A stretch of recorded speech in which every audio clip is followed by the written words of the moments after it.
तमाम तारीफ़ें उस क्रिएटर के लिए जिसने इस यूनिवर्स को एक मकसद के तहत पैदा किया है। रिस्पेक्टेड जनाब जावेद अख्तर साहब, मिस्टर सौरभ द्विवेदी और respected audience, thank you all for being here today. आज की डिबेट में चूंकि हम बात करने वाले हैं डज गॉड एग्जिस्ट के टॉपिक पर, तो ये एक ऐसा टॉपिक है जिसके मुताल्लिक कोई भी डिसीजन लेने के लिए अलग अलग स्टैंडर्ड्स हो सकते हैं। लिहाजा डिबेट के शुरू में ये ज़रूरी है कि हम ये जान लें कि आज के इस टॉपिक में कौन सा स्टैंडर्ड सही होगा और कौन सा गलत होगा। सबसे पहला स्टैंडर्ड जिसे मैं समझता हूं कि हमारे रिस्पेक्टेड जनाब जावेद अख्तर साहब बड़ी तेजी के साथ उसकी तरफ लपकेंगे, वो है साइंस। जबकि साइंस दर हकीकत खुदा के एग्जिस्टेंस को डायरेक्टली साबित करने या उसके एग्जिस्टेंस को डिनाई करने के लिए स्टैंडर्ड नहीं बन सकती। और उसकी वजह क्या है, ये मैं नहीं कह रहा, ये वो लोग कह रहे हैं जो साइंस के एक्सपर्ट्स हैं। नेशनल एकेडमी ऑफ साइंस कहती है science doesn't have the processes to prove और disprove the existence of God. Why? क्योंकि साइंस का ताल्लुक एम्पेरिकल एविडेंस से है और एम्पेरिकल एविडेंसेस का ताल्लुक हमारे नेचुरल और फिजिकल वर्ल्ड से है, जबकि गॉड नॉन फिजिकल और सुपर नेचुरल रियलिटी है। लिहाजा नॉन फिजिकल रियलिटी को आप उस टूल के साथ नहीं चेक कर सकते जिसका काम फिजिकल रियलिटी को तलाश करना है। लिहाजा आज इस डिबेट में गॉड की एग्जिस्टेंस को साबित करने या उसे डिनाई करने में साइंटिफिक एविडेंस को एक्सेप्ट नहीं किया जाएगा। दूसरा स्टैंडर्ड हो सकता है रेविलेशन, कि रेविलेशन के जरिए हम यह साबित करें कि गॉड एग्जिस्ट करता है या नहीं। लेकिन यह स्टैंडर्ड भी आज इररेलेवेंट है। क्यों? क्योंकि रेविलेशन मेरे नजदीक सोर्स ऑफ नॉलेज है, वैलिड सोर्स ऑफ नॉलेज है, लेकिन हमारे जावेद अख्तर साहब के नजदीक यह वैलिड सोर्स ऑफ नॉलेज नहीं है। लिहाजा आज की डिबेट में मैं एक भी एविडेंस किसी भी मजहबी स्क्रिप्चर से नहीं दूंगा ताकि जावेद अख्तर साहब के लिए वो अनएक्सेप्टेबल ना हो।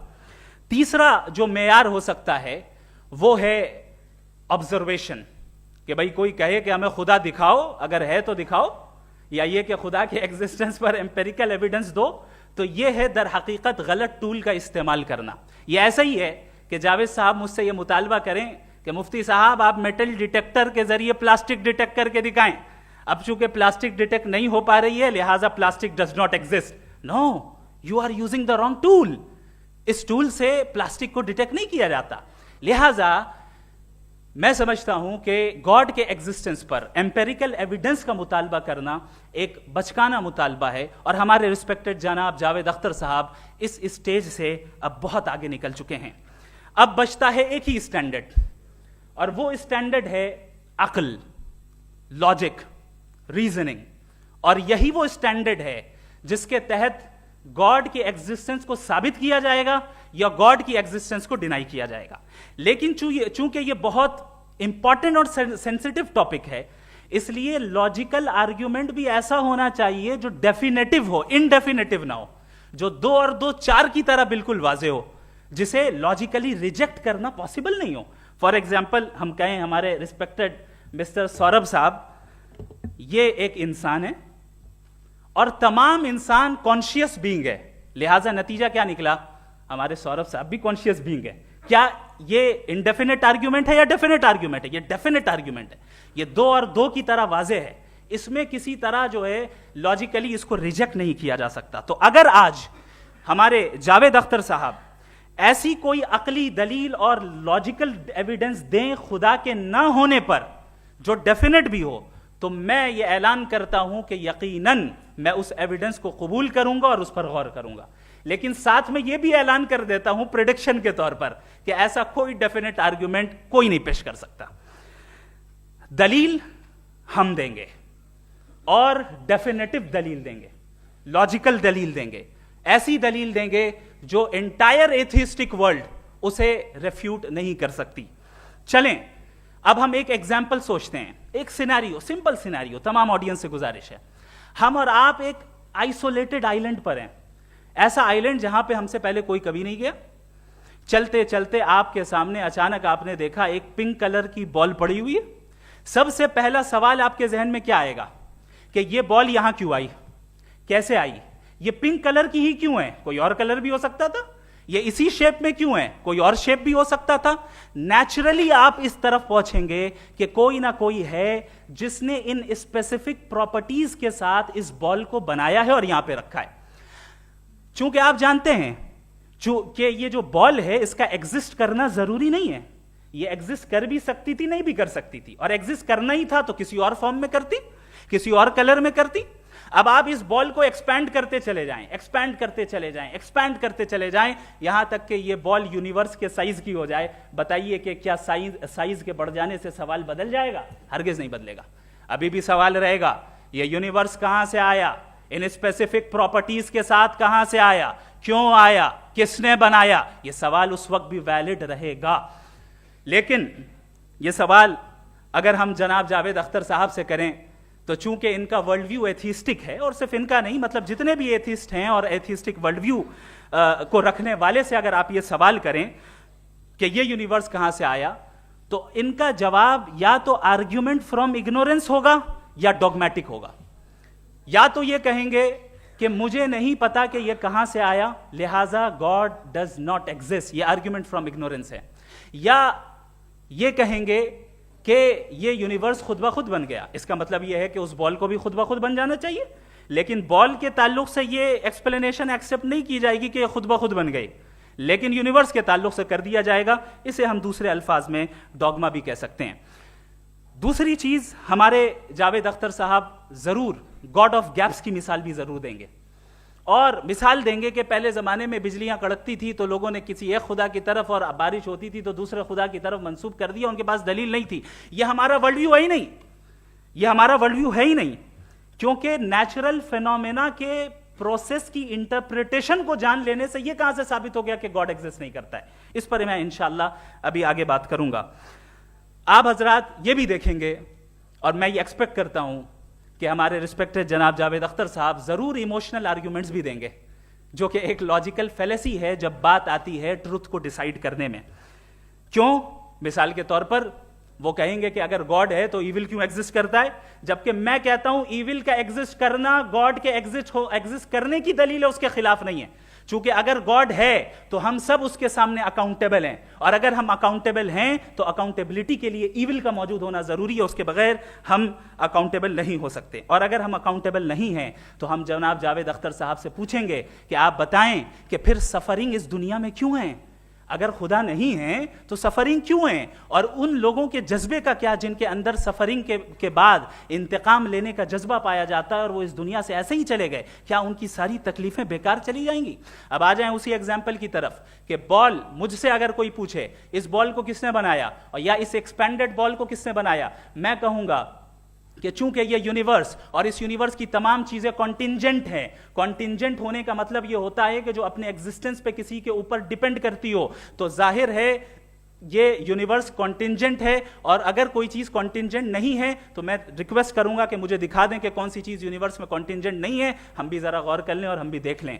और जब कॉन्टिंजेंट चीजें मौजूद हैं तो फिलोसोफर्स की इस्तिलाह के मुताबिक, हम उस टर्मिनोलॉजी के मुताबिक हम उस जगह तक पहुंचते हैं और उस हस्ती तक पहुंचते हैं जिसे नेसेसरी बीइंग कहा जाता है, कि ये वो नेसेसरी बीइंग है जिसका मौजूद ना होना नामुमकिन हो। क्योंकि अगर ये मौजूद ना हो तो सारी चीजें एग्जिस्टेंस में आएंगी ही नहीं, और ये सारी कॉन्टिंजेंट चीजें उसी के ऊपर डिपेंड करती हैं। अब अगर आप ये सवाल करते हैं कि फिर उस हस्ती को किसने बनाया, फिर उसका कॉज क्या है, फिर उसका कॉज क्या है, फिर उसका कॉज क्या है, और एंडलेसली चले जाएं, इसे हम कहते हैं इन्फिनिट रिग्रेस ऑफ कॉजेस, जो कि लॉजिकल फेलेसी है। कॉन्सेप्चुअली इन्फिनिटी पॉसिबल है। मिसाल के तौर पे न्यूमेरिकल्स 1 2 3 गिनते चले जाएं, इन्फिनिट नंबर्स हैं। मैं कॉन्सेप्चुअली बात नहीं कर रहा, प्रैक्टिकली रियलिटी में साबित करके दिखाएं कि infinite regress of causes possible है या नहीं। अगर पॉसिबल है तो हम मान लेंगे, मिसाल दे दें, और पॉसिबल नहीं है तो एक ही ऑप्शन बचता है जिसे हम कहते हैं नेसेसरी बीइंग। ऐसी नेसेसरी बीइंग जो इंडिपेंडेंट है, क्योंकि अगर वो डिपेंडेंट हुई तो वो नेसेसरी नहीं रहेगी। ऐसी इंडिपेंडेंट बीइंग जो इटर्नल है, अगर वो इटर्नल नहीं होगी, उसकी बिगिनिंग होगी, तो वो खुद कॉन्टिंजेंट है। ऐसी बीइंग जो पावरफुल है, क्योंकि कॉन्टिंजेंट को एक्चुअलाइज करने के लिए पावर चाहिए। ऐसी बीइंग जो इंटेलिजेंट है और नॉलेजेबल है, क्योंकि ये यूनिवर्स स्पेसिफिक फॉर्म और स्पेसिफिक लॉज ऑफ नेचर के तहत प्रिसाइजली चल रहा है। Thank you. थैंक यू मुफ्ती साहब। मैं इन दलीलों के बाद जावेद अख्तर साहब से गुजारिश करूंगा, आप बैठ के बोलना चाहेंगे या वहाँ? जी।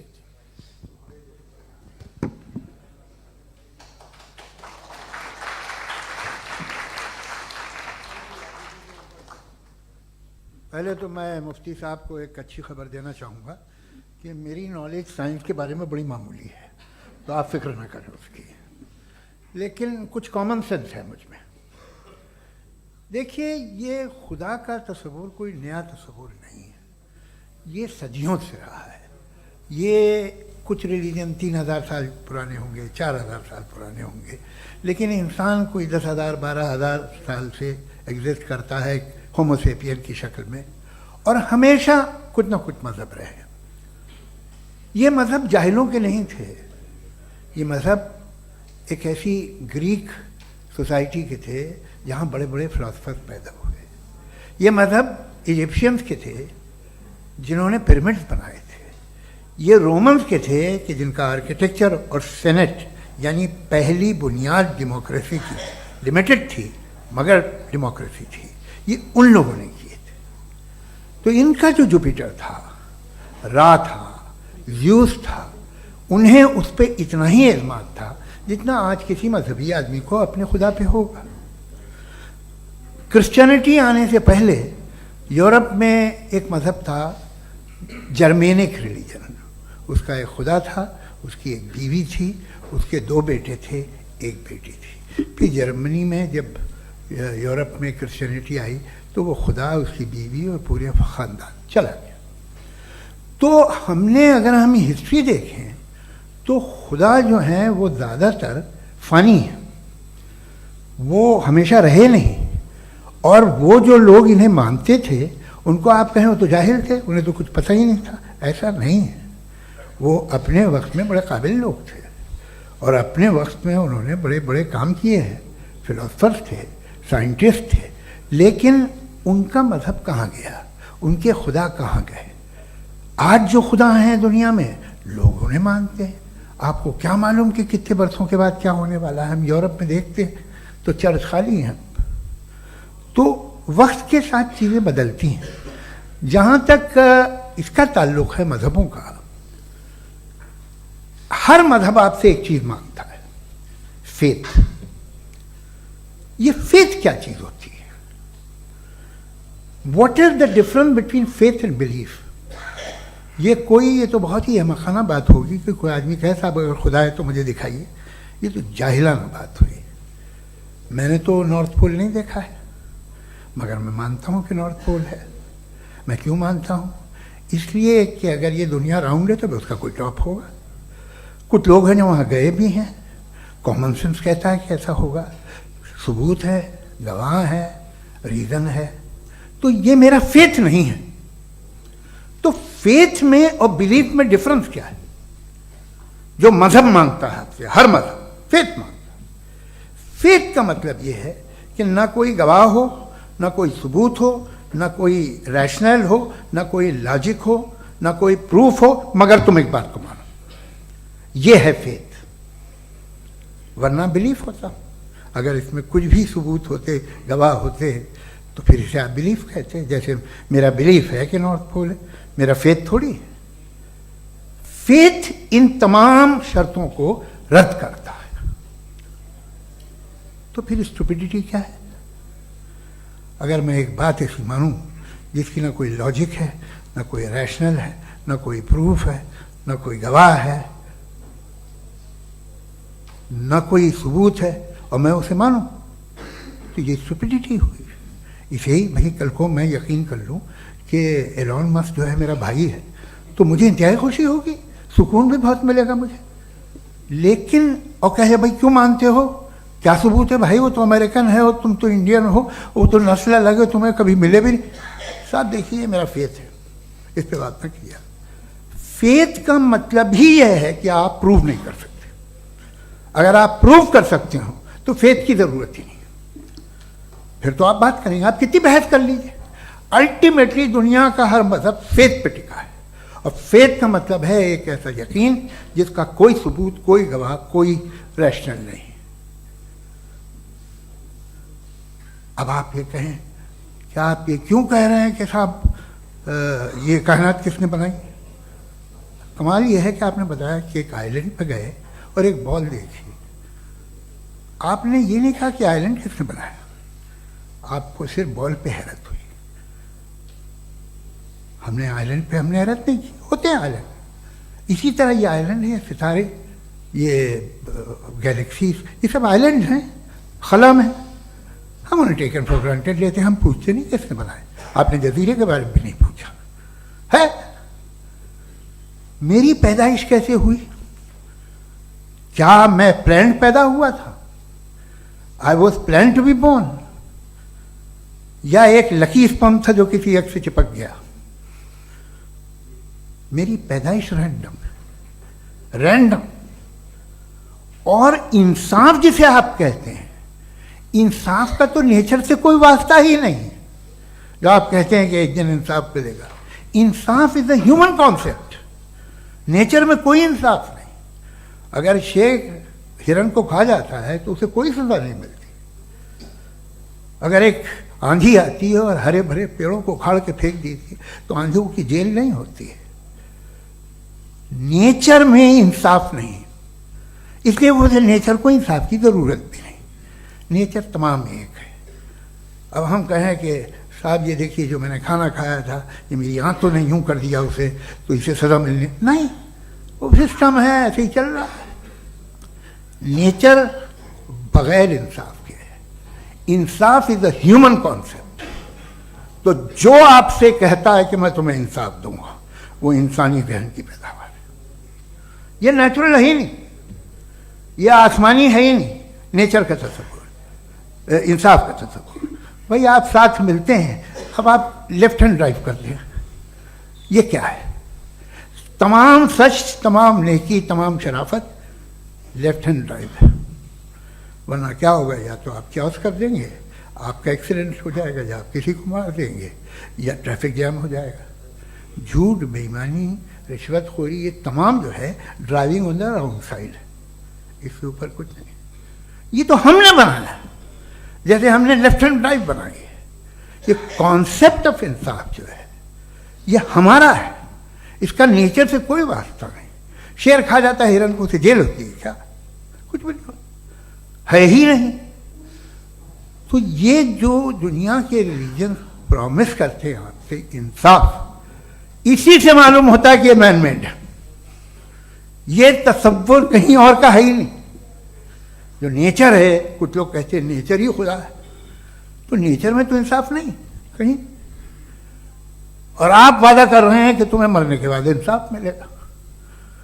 मुझे अगर मिलेगा तो मैं बहुत खुश हूँगा, लेकिन मैं यकीन नहीं कर पाता हूँ, इसलिए कि मैं फेथ नहीं पैदा कर सकता। The very fact that religion demand faith, इसका मतलब है कि उनके पास जस्टिफिकेशन नहीं है। अच्छा था, फिर रिलीजन अगर मॉडरेशन में है, कोई सा भी रिलीजन, वो आप में कुछ खूबियाँ भी पैदा करता होगा। देखिए उससे ये फ़ायदा है, वो फ़ायदा है। अल्कोहल जो है वो ज़्यादातर दवाओं में यूज़ होती है, और एक सर्वे किया गया था अमेरिका में कि लॉन्जिटिविटी किन लोगों की है। तो एक तरफ वो लोग थे जो शराब पीते ही नहीं थे, और एक तरफ वो थे जो एक बोतल शराब रोज़ पीते थे। सबसे ज़्यादा लंबी उम्र उनकी है जो 2 पैक नाप के शराब पीते और खाना खाते हैं। मगर हम शराब को बुरा समझते हैं, मैं भी बुरा समझता हूँ। क्यों? ऐसा होता नहीं। कुछ चीज़ों में आदत होती है जो बढ़ती है। आज तक में एक आदमी दूध पीता है, आप 10 साल बाद भी मिलेंगे तो एक ही गिलास पीता होगा। ऐसा नहीं होता, सुबह से दूध पीता रहता है। मिल्कोहलिक मैंने नहीं देखे, अल्कोहलिक होते हैं। ये टेंडेंसी है मजहब की कि वो बढ़ता है, जैसे कैंसर बढ़ता है, जैसे शराब बढ़ती है। कुछ लोग होंगे जो उसे सही तरह से यूज़ करते। मुझे यकीन है कि हमारे मुफ्ती साहब भी उनमें से एक हैं, इनसे बहुत खुशी हुई मुझे इनसे मिलकर। लेकिन कितने लोग हैं कि आज आप देखते हैं दुनिया में जो तबाहियाँ हैं, इनमें कितना हाथ है उन लोगों का जो बिलीवर कहते था मजहब ये नहीं कहता, ना कहता होगा, मगर जब ये मजहब पीते हैं तो ऐसे बिहेव करते हैं। थोड़ा सा अगर हो तो शायद बहुत अच्छी बात, लेकिन शराब थोड़ी सी नहीं रहती, उसमें टेंडेंसी है पहले। थोड़ा सा अगर 2-3 कैंसर के सेल हो ना बॉडी में तो आदमी इससे में रहेगा, लेकिन वो 2-3 सेल नहीं रहते, वो मल्टीप्लाई होते हैं। जावेद साहब टाइम पूरा हो गया। टाइम हो गया तो बस बात खत्म हो गई। अच्छा, मुझे कुछ और कहने को था भी नहीं।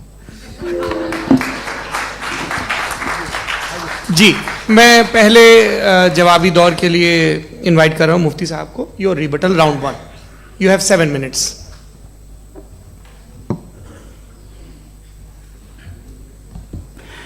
Thank you very much Javed साहब, आपकी बात को सुनकर बड़े महजूज हुए हम लोग। महजूज, do you understand? We enjoyed. Okay, अब थोड़ा सा लॉजिकली उसको हम लोग देखते हैं। दरअसल हम लोगों ने कल गुजारिश की थी मुफ्ती साहब से भी, जावेद साहब से भी, कि हिंदुस्तानी ज़बान आम फहम सबको समझ में आ जाए, और जहां कहीं आप मुश्किल शब्द इस्तेमाल करें वहां बताते भी चलें। Thank you. तो सबसे पहले हमारे रिस्पेक्टेड जावेद साहब ने हवाला दिया कि खुदा फानी है, कितने मजहब आगे चले गए, किसी ने जुपिटर को खुदा माना, किसी ने किसी को माना। मैं कहता हूं जिसने कॉन्टिंजेंट चीज को खुदा माना, गलत माना, वो खुदा ही नहीं, वो खुदा ही नहीं है। हम तो नेसेसरी बीइंग को साबित करने बैठे हैं, वो नेसेसरी कॉज जो इटरनल है, जो अबदी भी है और अजली भी है। हम किसी और को साबित करने नहीं बैठे। दूसरी चीज उन्होंने कहा कि फेथ एंड बिलीफ, ये एक ऐसी डेफिनेशन है फेथ की जो इन्होंने पहली मर्तबा पेश की है, या माफ कीजिएगा इन्होंने पहली मर्तबा पेश नहीं की है, रिचर्ड डॉकिंस ने पहली मर्तबा पेश की है। मुझे मालूम है ये सोर्स कहां से है। एपिस्टेमोलॉजिकली फेथ और बिलीफ का फर्क आप इस तरह नहीं कर सकते सर। फेथ सही भी होता है, गलत भी होता है, बिलीफ सही भी होता है, गलत भी होता है। जो लॉजिक, रीजन और एविडेंस से बैक्ड होगा वो फेथ सही होगा। और आप जिस फेथ की बात कर रहे हैं कि इलॉजिकल है और उसके पीछे नहीं है, तो we are on the same page. हम नहीं मानते उस फेथ को, जो फेथ ऐसा हो जिसके पीछे कोई लॉजिक ना हो, एविडेंस ना हो, हम नहीं मानते। हम तो उस फेथ के कायल हैं जिसके पीछे लॉजिक हो और एविडेंस हो। तो बिलीफ सही भी होता है, गलत भी होता है, फेथ भी सही होता है और गलत भी होता है। तो आज फेथ और बिलीफ के डिफरेंस पे बात नहीं हो रही। आज आप चाहे फेथ एक्सेप्ट कर लें या बिलीफ एक्सेप्ट कर लें, आज ये बात होगी कि ट्रूथ क्या है, चाहे ट्रू बिलीफ सही है या ट्रू फेथ सही है, और फॉल्स फेथ क्या है और फॉल्स बिलीफ क्या है, बात इस पे हो रही। दूसरी चीज इन्होंने पूछा स्टुपिडिटी फिर क्या है। अगर फेथ रिलीजन स्टुपिडिटी नहीं है तो और क्या है? चूंकि फेथ का मुतालबा करते हैं तो स्टुपिडिटी क्या है? मैं कहता हूं स्टुपिडिटी एथिज्म है।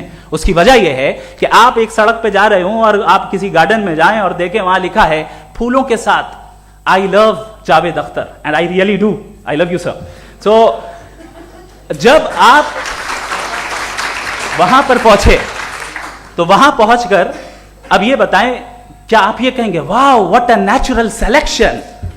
ये क्या नेचुरल सिलेक्शन है? नहीं, ये प्रिसाइजली डिजाइंड है, इसके पीछे डिजाइनर है। लिहाजा अगर कोई एक ऐसी कॉमन सेंस की बात को कबूल नहीं कर रहा है कि यूनिवर्स जो इतने प्रिसाइजली काम कर रहा है, हम कहते हैं कि खुद ब खुद बन गई, मैं समझता हूं इससे बड़ी स्टुपिडिटी और कुछ नहीं है। ये रैशनल चीज है। फिर हमारे सर ने कहा कि आपने बॉल पे फोकस किया, आइलैंड पे फोकस नहीं किया। अरे आइलैंड को किसने बनाया यही समझाने के लिए तो बॉल की मिसाल दे रहा हूं। और बॉल भी कॉन्टिंजेंट है, आइलैंड भी कॉन्टिंजेंट है, दोनों नेसेसरी बीइंग का मुतालबा करते हैं। आगे इन्होंने कहा कि नेचर में कोई इंसाफ नहीं है। हम डिसाइड करते हैं कि मोरालिटी क्या होती है, इंसाफ क्या होता है। हम डिसाइड करते हैं, जैसे ड्राइविंग सीट में ट्रैफिक वाला, ये तो किसी खुदा ने नहीं कहा, ये है, इसे कहते हैं फॉल्स इक्विवेलेंस। ये एक लॉजिकल फेलेसी है। आपने जो है मिसाल दी ड्राइविंग की और ट्रैफिक की, ये सब्जेक्टिव मोरालिटी है। आप सब्जेक्टिव मोरालिटी को मिसाल बनाकर ऑब्जेक्टिव मोरालिटी के ऊपर नहीं थोप सकते। इंसाफ की ऑब्जेक्टिव मोरालिटी। अगर आप ये कहते हैं कि नेचर में इंसाफ नहीं है तो इंसाफ का न होना ये नेचुरल हुआ, तो फिर नेचर को नेचर रहने दे। क्यों हम इतना स्ट्राइव कर रहे हैं दुनिया में इंसाफ लाने के लिए? ये तो इलॉजिकल बात है, इरैशनल बात है। इसलिए बहुत सी चीजें ऐसी हैं जो ऑब्जेक्टिवली जो है इविल या गुड हैं, और बहुत सी चीजें ऐसी हैं जो सब्जेक्टिवली हैं। सब्जेक्टिवली जो मोरल होता है या इमोरल होता है उसको हम सोशल कंसेंसस से या पर्सनल प्रेफरेंस से डिसाइड करते हैं। लेकिन जो ऑब्जेक्टिव मोरालिटी है जिसमें इंसाफ आया, जो इन्होंने बार बार रिपीट किया, ये ऑब्जेक्टिव है, सब्जेक्टिव नहीं है। अगर आप कहते हैं ये सब्जेक्टिव है, तो मेरा सवाल आपसे ये है, क्या सोशल कंसेंसस के जरिए अगर जुल्म को सही करार दे दिया जाएगा तो आप जुल्म को जस्टिफाई करेंगे? दूसरी चीज, इन्होंने ये कहा कि 2 पैक शराब पी लें तो वो उतने पे नहीं रहता, बढ़ जाता है। यही मामला मजहब के साथ है, 2 पैक आप पी लें बढ़ेगा।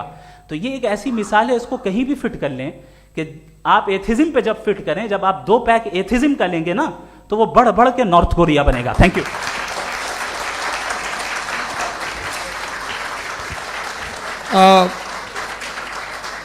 फर्स्ट राउंड की रिबटल के लिए मैं जावेद साहब को इनवाइट कर रहा हूं। आपके पास 7 मिनट का वक्त है, रीसेट कर दीजिएगा प्लीज। मुझे इस बात की खुशी है कि मुफ्ती साहब ने भी मान लिया कि नेचर में कोई इंसाफ नहीं है।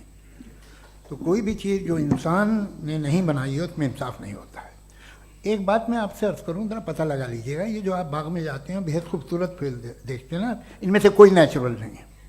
ये सारे फूल क्रॉस करके बनाए गए हैं। जो जंगल में फूल होते हैं नहायत मामूली होते हैं, ये फूल इंसानों ने बनाए हैं।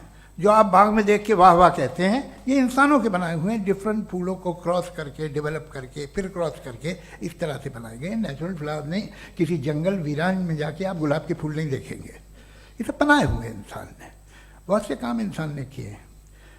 बाकी है कि आपने मेरी एक बात का जवाब नहीं दिया, जिससे मुझे शिकायत है कि फेथ क्या है और आप फेथ मांगते क्यों हैं मुझसे?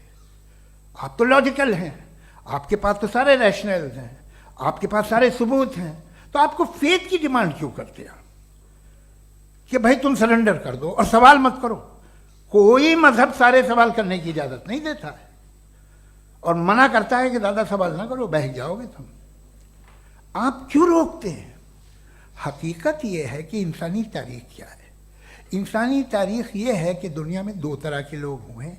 एक वो जिन्होंने अपनी लाइल्मी की परस्तिश की है, दूसरे वो जिन्होंने अपनी इग्नोरेंस या लाइल्मी से झगड़ा किया है और मालूम किया है कि क्या है। ये जो आप कह रहे हैं, आज आप हैरान हैं कि भाई ये यूनिवर्स कैसे बनी। लोग हैरान थे कि सूरज डूबता है तो इधर से कैसे निकलता है। और आप एक कदम जाके हमेशा का मानने को तैयार है, एक कदम पीछे ही मान जाइए। भाई आप इसके बाद जाते हो, कहते सवाल ना करना कि ये कहाँ से आया, ये पावर तो हमेशा से हमेशा रहेगी। तो आप यूनिवर्स के बारे में मानने में क्या तकलीफ है? एक कदम पहले रुक जाइए। ये हमेशा से थी या नहीं थी, हमें मालूम नहीं है। और ये कहना कि हमें मालूम नहीं है, कमाल ये है कि दुनिया के सारे मजहब सब जानते हैं ये दुनिया कैसे बनी थी, कैसे मिटेगी, मरने के बाद क्या होगा, इनको सब इल्म है। इनको किसी को डायनासोर होते थे पहले ये नहीं पता था, किसी को नहीं पता। किसी भी दुनिया की मजहबी किताब में डायनासोर का जिक्र नहीं है। लेकिन बाकी सब बातें, how to make universe in 4 easy lessons and बाकी सब पता है। जिसको सब पता है वो गड़बड़ है। हम में ये इंकिसार, ये ह्यूमिलिटी होनी चाहिए कि हम ये कहें कि हमें ये बहुत सारी बातें नहीं मालूम, लेकिन हम उनकी परस्तिश ना करें, अपनी लाइल्मी को की परस्तिश ना करें, हम उसे पता लगाने की कोशिश करें। जिस दुनिया में आप बैठे हैं सर, ये हॉल जो है, ये इलेक्ट्रिसिटी जो है, ये माइक जो है, जिस हवाई जहाज से आप आए थे, वो जिस कार से आप यहाँ आए हैं, ये सब उन लोगों की बनाई हुई है जिन्होंने सवाल किए थे। ये दुनिया जिसमें आप आज आराम से हैं, ये उन लोगों की बनाई है कि जिन्होंने सवाल किए थे। और हर स्टेज पे इन सवालों को मकरूह कहा गया था, गलत कहा गया था। आप जरा तारीख पढ़िए, एक बड़ी दिलचस्प किताब है बर्ट्रैंड रसेल की, जिसमें उसने रिलीजन एंड साइंस कि कब से रिलीजन जो है साइंस के अगेंस्ट है। और हद तो यह है कि भाप के इंजन के खिलाफ थे, स्टीम इंजन के भी खिलाफ थे, और फतवे हुए उन पर, वेटिकन ने दिए। तो ये हमेशा, अभी जैसे ही ये राइट विंगर आते हैं अमेरिका में पावर में, तो वो जो अपना ये क्या बोलते हैं उसे, सीड क्या वर्ड है, सीड क्या जो, हाँ नहीं नहीं, सीट जो होते हैं जिन पे आप जी नहीं भाई, वो जो ह्यूमन बॉडी के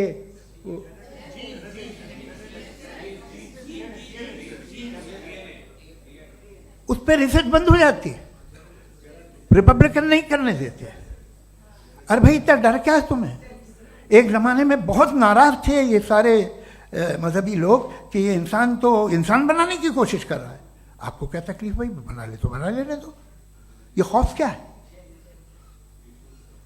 और ये सब आज जो आप कह रहे हैं नामुमकिन है, ये कैसे हुआ? मुझे एक किस्सा याद आता है। जब मैं छठी क्लास में था तो मैं मैथमेटिक्स में बहुत वीक था, तो एक टीचर रख दिया गया, उसने 1 2 3 4 5 6 7 तो सिखा दिया मुझे। वो दिन मैं भूल नहीं सकता हूँ मुफ्ती साहब, जिस दिन उसने ये बताया कि 1/2 क्या होता है और 3/4 क्या होता है, मुझे ऐसा लगा कि मेरा सर बीच से फट जाएगा। यह आदमी कह रहा है कि जो दीवार के अंदर जाओ वॉक करते हुए। आज हंसता हूँ मैं इस बात पे। तो आज जो बातें आपके जहन से बिल्कुल परे हैं और आप हैरान होते हो उन्हें देख के, एक वक्त आएगा कि मामूली लगेंगे। और हुआ है, आपकी इंसानी तारीख ही है। इतनी जल्दी सारे फैसले आप मत कर लीजिए, थोड़ा ये ह्यूमिलिटी रखिए कि भाई ये हमें नहीं मालूम। ये कहने में क्या आ रहा है? ये यूनिवर्स कहाँ तक फैली, ये कब से है और कब तक रहेगी, हमें नहीं मालूम। आपने फैसला कर लिया कब बनी। ये आपके हिसाब से कोई 14 बिलियन ईयर बनी जो समझा जाता है। उससे पहले हजारों करोड़ों अरबों साल तक खुदा बैठा क्या कर रहा था? खामोश बैठा था, ऐसे ही जमाइयाँ ले रहा था। फिर उसे आइडिया है, यार एक काम करते, वक्त अच्छा गुजर जाएगा, यूनिवर्स बनाते। सोचिए, वो तो हमेशा से है ना, मगर यूनिवर्स हमेशा से नहीं है, ये तो बनाई गई है। और उससे पहले क्या था, इनका क्या काम था? कैसी बात है, ये बड़ा आसान है। जो बात हमें आज धीरे धीरे पता चली है, बरसों 2000 और 2500 साल पहले आपको किसी ने बता दिया कि क्या था, आप मान गए, और तब से वही मान रहे हैं जो 2500 साल पहले कहा गया था। सब कुछ बदल गया है, सॉल्व हो रही हैं चीज़ें। अभी साइंस बिल्कुल दावा नहीं करती, या कोई फिलोसफर ये दावा नहीं करता कि हमें सब मालूम, बल्कि वो कहता है कि हमें जितना मालूम होता है उससे ये मालूम होता है कि हमें कितना कम मालूम। तो हम अपनी जहालत से लड़े, उसकी परस्तिश न करें। जी, time. Thank you so much. मैं तर्कों की श्रृंखला में राउंड 2 के लिए मुफ्ती साहब को आमंत्रित कर रहा हूँ। आपके पास एक बार फिर से 7 मिनट का वक्त है। शुक्रिया। जनाब जावेद अख्तर साहब कई मर्तबा दोहरा रहे हैं कि फेथ का मतलब बताइए, फेथ का मतलब बताइए। मैंने बता दिया, फेथ सही भी होता है, गलत भी होता है। और आज हम फेथ पे बात नहीं कर रहे, हम ट्रुथ और डज गॉड एग्जिस्ट पे बात कर रहे हैं। क्या डज गॉड एग्जिस्ट, ये ट्रुथ यानी गॉड है या नहीं है, इसमें से दोनों ट्रुथ क्या है। अब आप उसे फेथ कह लें, बिलीफ कह लें, नॉट माई बिजनेस। उसके बाद आपने कहा कि भाई सवाल करने से मजहब रोकता है। मैं कहता हूं जो रोकता है वो रोकता होगा, मैं नहीं रोकता, बल्कि सवाल करें, सवाल करना चाहिए। सवाल कर करके तो हम आगे बढ़ते हैं, तरक्की करते हैं, और इसीलिए मैं आज यहां पे आया हूं। लेकिन सवाल सिर्फ खुदा से नहीं होगा, आपसे भी होगा। सवाल एथिज्म से भी होगा, सवाल सिर्फ मजहब से नहीं होगा, सबसे होगा। और आज मैं सवाल करूंगा और उम्मीद है कि आप जवाब देंगे। अभी तक आपने वैसे कॉन्टिंजेंसी आर्गुमेंट का कोई जवाब नहीं दिया। चलें, आपने कहा यूनिवर्स के बारे में इटर्नल क्यों नहीं बोल देते। ये चूंकि लॉजिकली पॉसिबल ही नहीं है कि यूनिवर्स इटर्नल हो। यूनिवर्स एक कॉन्टिंजेंट चीज है जो टाइम एंड स्पेस के पाबंद है, टाइम एंड स्पेस से बाउंड है। जो टाइम एंड स्पेस से बाउंड होगा वो कॉन्टिंजेंट होगा, जो कॉन्टिंजेंट होगा वो उसकी बिगिनिंग हुई होगी, जिसकी बिगिनिंग हुई होगी वो इटर्नल नहीं हो सकता। ये तो कॉमन सी बात है। आपने कहा कि किसी मजहबी किताब में डायनासोर का जिक्र नहीं है। अफसोस कि आज तक किसी मैथमेटिक्स के किताब में मुझे डायनासोर का जिक्र नहीं मिला। तो इसका मतलब मैथमेटिक्स की किताब बेकार है? नहीं, उसका वो टॉपिक नहीं है। रेवलेशन का और मजहबी किताबों का टॉपिक ये नहीं है कि आपको आके बताए साइकिल कैसे बनाते हैं, या आकर ये बताएं कि जो है डायनासोर कब था। वो तो मोरालिटी सिखाने आया है, गॉड के बारे में बताने आया, नॉन फिजिकल रियलिटी की हकीकत को सिखाने के लिए आया। रिलीजियन साइंस को रोकता है? नहीं रोकता। अगर रोकता है तो गलत करता है। रिलीजियन साइंटिज्म को रोकता है, जिसमें हमारे जावेद साहब मुब्तला हैं। साइंस और साइंटिज्म में फर्क है। साइंटिज्म यह है कि आप समझें कि साइंस और साइंटिफिक मेथोडोलॉजी ये नॉलेज को हासिल करने का वाहिद सोर्स ऑफ नॉलेज है, यह है साइंटिज्म। हम इसे रिजेक्ट करते हैं। हम साइंस को तो तरक्की करते हैं, भाई आप हमारी पूरी तारीख कर लें, पढ़ लें तो आपको पता चल जाएगा। बहरहाल ये अलग टॉपिक है। उसके बाद इन्होंने एक लफ्ज कहा, वेटिकन ने फतवा दिया। वेटिकन का फतवे से कोई ताल्लुक नहीं है, दोनों कॉन्ट्राडिक्टरी अल्फाज हैं। उसके बाद उन्होंने कहा कि भाई हमें नहीं मालूम। अगर नहीं मालूम तो क्लियरली कह देना कि नहीं मालूम है, इसमें क्या हरज है? तो वही तो मैं कह रहा हूं ना कि आप कह दें कि नहीं मालूम, लेकिन क्लेम क्यों कर रहे हैं कि गॉड एग्जिस्ट नहीं कर रहा है? आप कह दें नहीं मालूम है, हो सकता है हो सकता ना हो, लेकिन आप क्लेम कर रहे हैं। The moment you say God does not exist, this is a claim, and now the burden of proof is upon you too, जैसे हमारे ऊपर है। और क्यों है मैं बताता हूं, क्यों है ये भी मैं बताता हूं। फिलोसॉफिकली जो क्लेम होता है ना, सिर्फ ये नहीं होता कि इंसान कहे पॉजिटिव क्लेम करे और नेगेटिव क्लेम करे तो बर्डन ऑफ प्रूफ नहीं है। आप मिसाल के तौर पे मैं कहूं कि फुला उस कमरे में कोई नहीं है, मैंने एक नॉलेज का क्लेम किया है। उस कमरे में कोई नहीं है, मैंने एक नॉलेज का क्लेम किया। या तो मैं कहूं मुझे नहीं पता, हो भी सकता है नहीं भी हो सकता है, this is not a claim. लेकिन जब मैं कह रहा हूं कि वहां कोई नहीं है, या मैं कह रहा हूं वहां कोई है, दोनों क्लेम है और दोनों के ऊपर बर्डन ऑफ प्रूफ है। हमारे ऊपर भी बर्डन ऑफ प्रूफ है, मैंने कंटिजेंसी आर्ग्यूमेंट दिया, इसे तोड़कर दिखाइए। आखिरी चीज, इन्होंने कहा कि खुदा दुनिया बनाने से पहले 150 साल पहले या करोड़ों साल पहले क्या कर रहा था। अरे हजरत, चलें बहरहाल मैं जवाब दे देता हूं। आप हमारे रिस्पेक्टेड पर्सनालिटी हैं, अगर आप नहीं होते तो मैं इसे एंटरटेन ही नहीं करता। टाइम, ये 100 साल पहले या 100 साल बाद, पहले बाद में अभी, ये वो अल्फाज हैं जिनका ताल्लुक टाइम से है। टाइम शुरू ही हुआ है यूनिवर्स की बिगिनिंग के बाद, तो उसके पहले खुदा क्या कर रहा था? सवाल इलॉजिकल है, ये फेलेसी है। यानी आप ये कह रहे हैं कि यूनिवर्स के बनने से पहले खुदा क्या कर रहा था? टाइम के बनने से पहले, पहले का ताल्लुक टाइम से, टाइम उस वक्त था ही नहीं, तो ये सवाल ही इनवैलिड है खुदा के ताल्लुक से। दूसरी चीज, आर्ग्यूमेंट ऑफ कंटिजेंसी जो मैंने आपके सामने पेश की है, आपने बार बार ये प्रूफ किया और ये कह रहे हैं कि गॉड ऑफ गैप्स। देखिए, पहले नहीं मालूम था, साइंस ने कर दिया। सिंपल्स की मिसाल से मैं समझा देता हूं। जिस गैप्स की आप बात कर रहे हैं ना, साइंस उन गैप्स को जिन चीज के जरिए भी प्रूव करेगा वो कॉन्टिजेंट ही होगा, अब चाहे वो फोर्स हो, मैटर हो या एनर्जी हो। लिहाजा सवाल हमारा उस वक्त भी वैलिड होगा जब तक कि आप नेसेसरी बीइंग पे ना आ जाएं, और इन्फिनिट रिग्रेस पॉसिबल नहीं है of causes in practical world, तो जाहिर है कहीं रुकना पड़ेगा, जहां रुकेंगे वही खुदा है। दूसरी चीज, आपने ये कहा, क्या कह रहा था मैं, किस पॉइंट को? What? Oh no, after that. Just now. हाँ, जहां रुकेंगे वही खुदा है। बहरहाल, तो टाइम का जिक्र हो गया, गॉड ऑफ गैप, सॉरी, या इसकी एक मिसाल आप ले लें। एक कार है, एक साहब ने देखा कि भाई कार जो है उसके व्हील्स कितने अच्छे लगे हुए हैं, सही जगह पे, स्टीयरिंग जो है कितने अच्छे जगह पे लगी हुई है, और सीट्स कितने वेल डिजाइंड है, कितनी प्रिसाइजली ये कार काम कर रही है, तो जरूर कोई ना कोई इसे क्रिएट किया है, किसी ने क्रिएट किया है। अब जावेद साहब आए और कहे, अरे जनाब बोनेट खोलिए, इसमें इंजन है, इंजन इस कार को चला रहा है, hence prove no one has created the car. This is illogical, this is irrational. आपने इंजन के जरिए उस गैप को तो साबित किया, लेकिन क्या उससे कार की जो क्रिएशन है और उसका जो क्रिएटर है ये इम्पॉसिबल हो जाए? ऐसा पॉसिबल है? उसका सवाल खत्म हो जाए, ऐसा पॉसिबल है? नहीं। आपने गैप्स को फिल करके, कॉन्टिंजेंट चीजों से गैप्स को फिल करके हमारे ऑब्जर्वेशन को और ब्रॉड कर दिया। अब हमें और पता चल गया कि ये जो कार है इसका सिस्टम कितना ज्यादा कॉम्प्लेक्स है। पहले कम समझते थे, अब कॉम्प्लेक्सिटी और ज्यादा वाजे हो गई। अब हमें समझ में आ रहा है कि हमारी सर्टेनिटी और बढ़ गई कि जरूर इस कार को किसी ना किसी ने बनाया। यही मामला यूनिवर्स का है। साइंस हमेशा फिजिकल वर्ल्ड की चीजों को ही फिल करती जाएगी और फिजिकल चीजों से ही करती जाएगी, चूंकि एम्पेरिकल एविडेंस का ताल्लुक फिजिकल वर्ल्ड से है।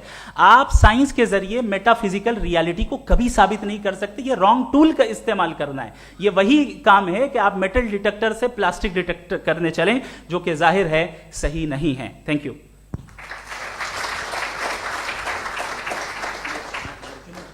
जी, ये आर्ग्यूमेंट का राउंड 2 है। हाँ। 7 मिनट है। पहले तो मैं आपसे अर्ज करूं कि आपने कहा कि जब कायनात ही नहीं थी तो वक्त भी नहीं था, कुछ भी नहीं था। कैसे नहीं था? खुदा था। एक एग्जिस्टेंस तो था ना खुदा का। तो जब खुदा था तो वक्त भी होगा। ऐसा नहीं कि कुछ भी नहीं था, खुदा था। अच्छा, बाकी एक आपने कहा साहब आप साबित कीजिए, आपके पास भी लॉजिक है, मेरे पास भी लॉजिक है। आप मेरा जिम्मेदारी नहीं है साबित करना कि खुदा है। बर्टन रसल ने बड़ी अच्छी बात कही। बर्टन रसल ने बड़ी अच्छी बात कही। मैं आपसे अगर ये दावा करूं कि एक चाय की केतली मरीख के चारों तरफ घूम रही है, मार्स के चारों तरफ, तो यह आपका काम नहीं है कि आप साबित करें कि कोई चाय की केतली नहीं है। ये मेरा काम है, मैंने दावा किया है। ये दावा तो मजहबी लोग करते हैं कि खुदा है। मैं क्यों साबित करूं कि नहीं है? जब तक आप मुझे कन्विंस नहीं कर देंगे मैं नहीं मानूंगा। आपकी जिम्मेदारी है, मेरी जिम्मेदारी नहीं है।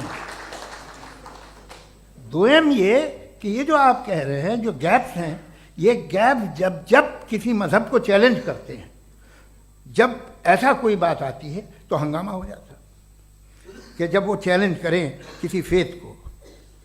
ये तमाम साइंस जो है इसे मुख्तलिफ जगहों पे मुख्तलिफ वक्तों में मजहब ने रोकने की कोशिश की है। ये किताब है religion and science, Burton Russell की, पढ़िएगा, अच्छी लगेगी आपको। तारीख ही है साइंस, मजहब की साइंस से उसका यही रिश्ता है। अच्छा, अब ये हम सोचें कि बहरहाल ये वजूद जो है मजहब और ये बिलीव इन गॉड इंसान को बेहतर बना देता है। तो एक काम कीजिए, हिंदुस्तान वर्ल्ड का नक्शा लीजिए और मार्क कीजिए कि रिलीजन कहाँ कहाँ ज़्यादा है, कहाँ कहाँ, चाहे वो लैटिन अमेरिका हो या मिडल ईस्ट हो या फार ईस्ट हो या हिंदुस्तान के वो इलाके जहाँ मजहबियत ज़्यादा है। रख दीजिए नक्शा अलग। अब दूसरा नक्शा कि कहाँ कहाँ नाइंसाफ़ी, रिप्रेशन, औरतों के हुकूक की पामाली, जुल्म, डिक्टेटरशिप कहाँ है, नक्शा एक ही होगा। तो आप मुझे बताएं कि जो इसका तरकीब इस्तेमाल क्या है। खुदा का तरकीब इस्तेमाल तो बताइए। आप छोटी सी दवा सड़क पे बेचते हैं, उसकी भी तरकीब इस्तेमाल बताते हैं। इसके इस्तेमाल से तो फ़ायदे नहीं हुआ किसी को। जो सारे के सारे ख़राब मुल्क हैं, ख़राब समाज है, वो सारे जुल्म खुदा के नाम पे करते हैं। वो गलत करते हैं, सही करते हैं, मुझे क्या लेना देना उससे। इस्तेमाल से मालूम होता ना।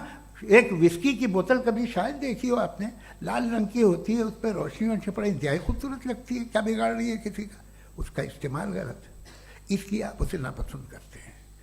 इसका इस्तेमाल गलत है, इस तसव्वुर का इस्तेमाल ही गलत है और हमेशा से गलत हुआ है। आप देख लीजिए, इंसानी तारीख देख लीजिए, आज देख लीजिए, हिंदुस्तान देखिए, दुनिया देख लीजिए, क्या हो रहा है। इसे कैसे इस्तेमाल कर रहे हैं फेथ वाले लोग? क्या फेयर हैं, जस्ट हैं, जो अपने खुदाओं पे यकीन रखते हैं? वो किस तरह के लोग हैं? वो लोगों को इंसाफ देते हैं, वो बेहतर इंसान बने। तो इस दवा का फ़ायदा क्या है? चलो बहुत फ़ायदा हो रहा तो मैं इस्तेमाल कर लूँगा। मुझे तो इस दवा का कोई फ़ायदा दिखता ही नहीं। मुझे तो ऐसा लगता, मैं एक और बात बताऊं, अगर कोई आदमी मजहबी है और अच्छा आदमी है तो मैं उसकी बहुत इज्जत करता हूँ, इसलिए कि मेरा ख्याल है मजहबी आदमी का अच्छा होना मुझसे अच्छा होने से ज़्यादा मुश्किल है। भाई हर चीज़ की एक लिमिट है। आप इतना भाग सकते हैं, इतना नहीं भाग सकते, इतना वजन उठा सकते, इतना नहीं उठा सकते, इतना दूर देख सकते हैं, इतना दूर नहीं देख सकते। उसी तरह कॉमन सेंस कहता है कि आप में नेकी का भी एक कोटा होगा। अब आप अगर सुबह जाते हैं अपनी इबादत गाह और इबादत करते हैं तो बाहर निकलते हैं तो आप तो यही महसूस करते हैं कि आपने एक बहुत अच्छा काम किया, आपकी नेकी का एक बहुत बड़ा कोटा खर्च हो गया जिससे किसी का कोई फ़ायदा नहीं हो। मैं तो नहीं जाता हूँ, तो मुझे तो किसी को खाना खिलाना पड़ेगा, किसी बेवा की मदद करनी पड़ेगी। मैं अपना कोटा कैसे कंज्यूम करूँ? आप अपना कोटा सारे मजहबी लोग इंतहाई यूजलेस कामों में यूज़ करते हैं। उसके बाद भी अगर आप में बच्ची है थोड़ी सी शराफत, तो भाई वाह क्या बात।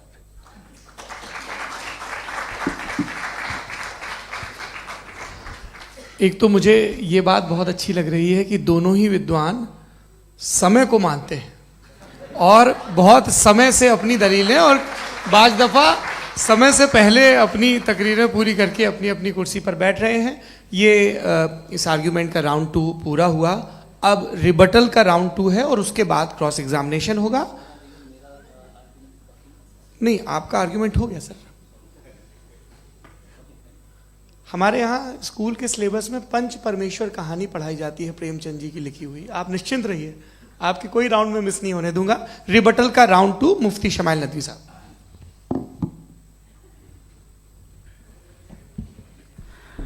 असल में जो हकीकी प्रॉब्लम है, असल प्रॉब्लम है वो ये है कि जावेद साहब के पास कॉन्सेप्ट ऑफ गॉड क्लियर नहीं है। इन्होंने कहा कि कायनात से पहले खुदा तो था, तब भी तो टाइम होगा।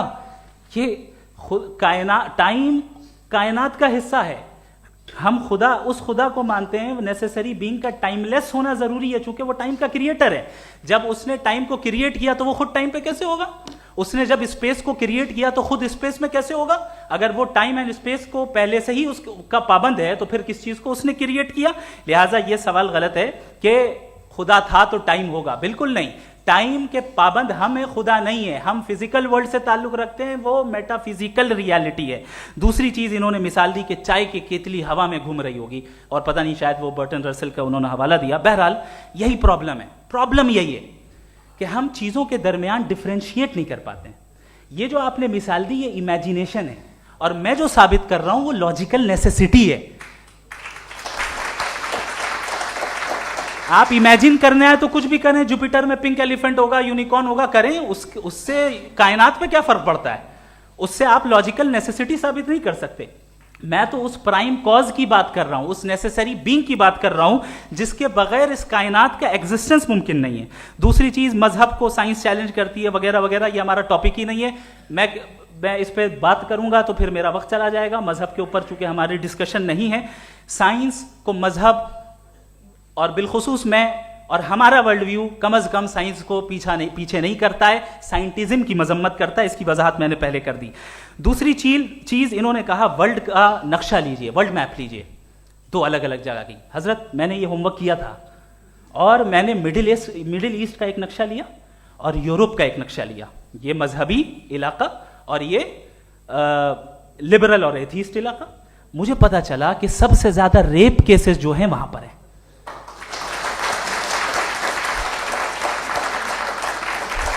मुझे ये पता चला यूएन की रिपोर्ट के मुताबिक, मैं ये अपने घर से नहीं लेके आ रहा, कि जो वर्किंग वुमेन है यूरोपियन कंट्रीज में, उसमें 81% वुमेन सेक्सुअल हैरेसमेंट का वर्क में शुमार हो रही है। ये मिडिल ईस्ट में नहीं हो रहा है, वो मजहबी लोग हैं इसलिए नहीं हो रहा है।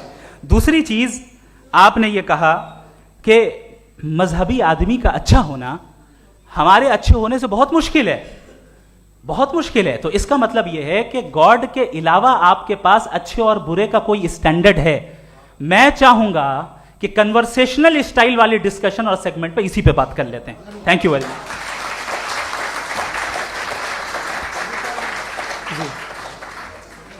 ये रिबटल का राउंड 2 है, आपके पास 5 मिनट का वक्त है, और इसके बाद क्रॉस एग्जामिनेशन शुरू करेंगे। आप चाहें तो जो इन्होंने सवाल पूछे उनके जवाब आप रिबटल में भी दे सकते हैं। जी जी, देखिए पहले तो ये बात कि ये मिसाल गलत है।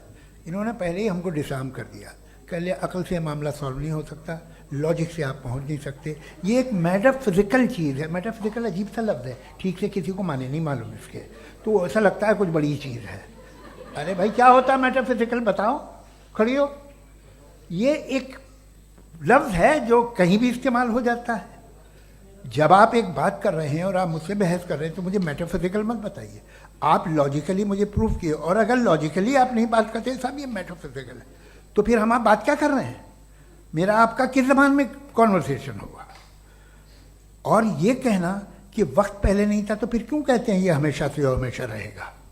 हमेशा वक्त है, तो आप कैसे कहते हैं वो हमेशा से है और हमेशा रहेगा? हमेशा का मतलब है कोई वक्त, अगर वक्त ही नहीं है तो हमेशा कैसे? बाहर वो रहेगा। अब मैं ये देखता हूँ, आपने कहा ना कि वहाँ रेप ज़्यादा होते हैं, तो हम एक बात देखते हैं कि ये दुनिया जिस पे वो कादर मुतलक है, जिसकी मर्जी के बगैर पत्ता भी नहीं हिलता, ओमनीपोटेंट है, ये दुनिया चल कैसे रही है? और इस दुनिया का हाल क्या है?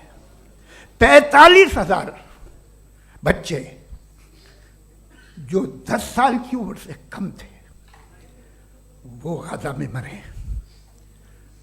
भूख से काला हांडी में बच्चे मरते हैं और डिप्थेरिया से मरते हैं। डिप्थेरिया अजीब मर्ज है, गले में जाली बनना शुरू होती है, बच्चा नीला हो जाता है, गरीब का बच्चा, इसलिए कि उपास इलाज में। ये कादर मुतलक है जो चाहे कर दे, इससे आप दुआएं मांगते हैं हमारी ये काम कर दे वो कर दे, तो इसका मतलब डे टू डे लाइफ में वो इंटरफेयर करता है और ये देख रहा है वो। अगर वो वाकई भी है फॉर डिस्कशन सेक, तो मैं जब दुनिया देखता हूँ तो मेरे दिल में उसके लिए कोई इज्जत नहीं पैदा होती। ये क्या कर रहे हो तुम पूरे ऑल पावरफुल हो, ओमनीपोटेंट हो, ओमनी प्रेजेंट हो, तुम तो वहाँ गाजा में रहे होगे ना, तुम हर जगह हो। तुम देख रहे थे कि बच्चे की कैसे धज्जियाँ उड़ रही, तुम देख रहे थे और तुम चाहते हो मैं तुम्हारी परस्तिश करूँगा, तुम हो भी। अरे यार, इससे अच्छे तो हमारे चीफ प्राइम मिनिस्टर हैं, कुछ तो ख्याल करते हैं। कमाल है, आप किसकी इबादत कर रहे हैं? अगर वो है भी, ये दुनिया नाइंसाफी से, जुल्म से, जबर से, तशद्दुद से भरी हुई। और आप ये मत कहिएगा कि वो देख रहा है और वो बताएगा एक दिन। अगर वो देख रहा है और इंटरफेयर नहीं करता तो आप दुआ क्यों मांगते? आप कहते हैं मेरा ये काम करा दे, इसके मतलब है वो दखल दे सकता है, वो आपको नौकरी दिलवा सकता है, भले दूसरे आदमी को ना मिले, मगर आपका काम कर देगा चूंकि आपने दुआ मांगी है।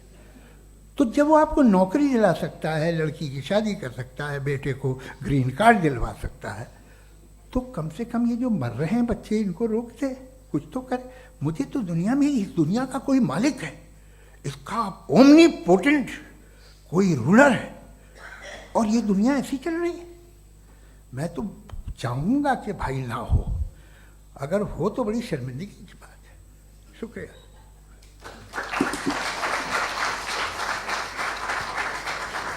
देवियों और सज्जनों, इस बहस के 2 राउंड और 2 रिबटल पूरे हो चुके हैं। अब सबसे ज़रूरी और सबसे मुश्किल राउंड शुरू हो रहा है, क्रॉस एग्जामिनेशन का। अब इन विद्वानों की सज्जनता की एक परख भी होगी और वक्त हमने 16 मिनट का तय किया है। पहला सवाल आप पूछना चाहेंगे? जी बिल्कुल। पहले बोले भी आप माइक ले लीजिएगा हाथ में, ये नीचे से जी। मैं बोलता हूँ, ये डायस हटा सकते हैं क्या हम थोड़ा क्विकली? डायस पीछे कर दीजिए बस थोड़ा सा, है, ताकि ये जो दाएं बाएं लोग बैठे हैं, इसे हटा ही दीजिए। अब हम वहाँ तो जाने वाले नहीं, आराम से आराम से दोनों तरफ से हटा दीजिए।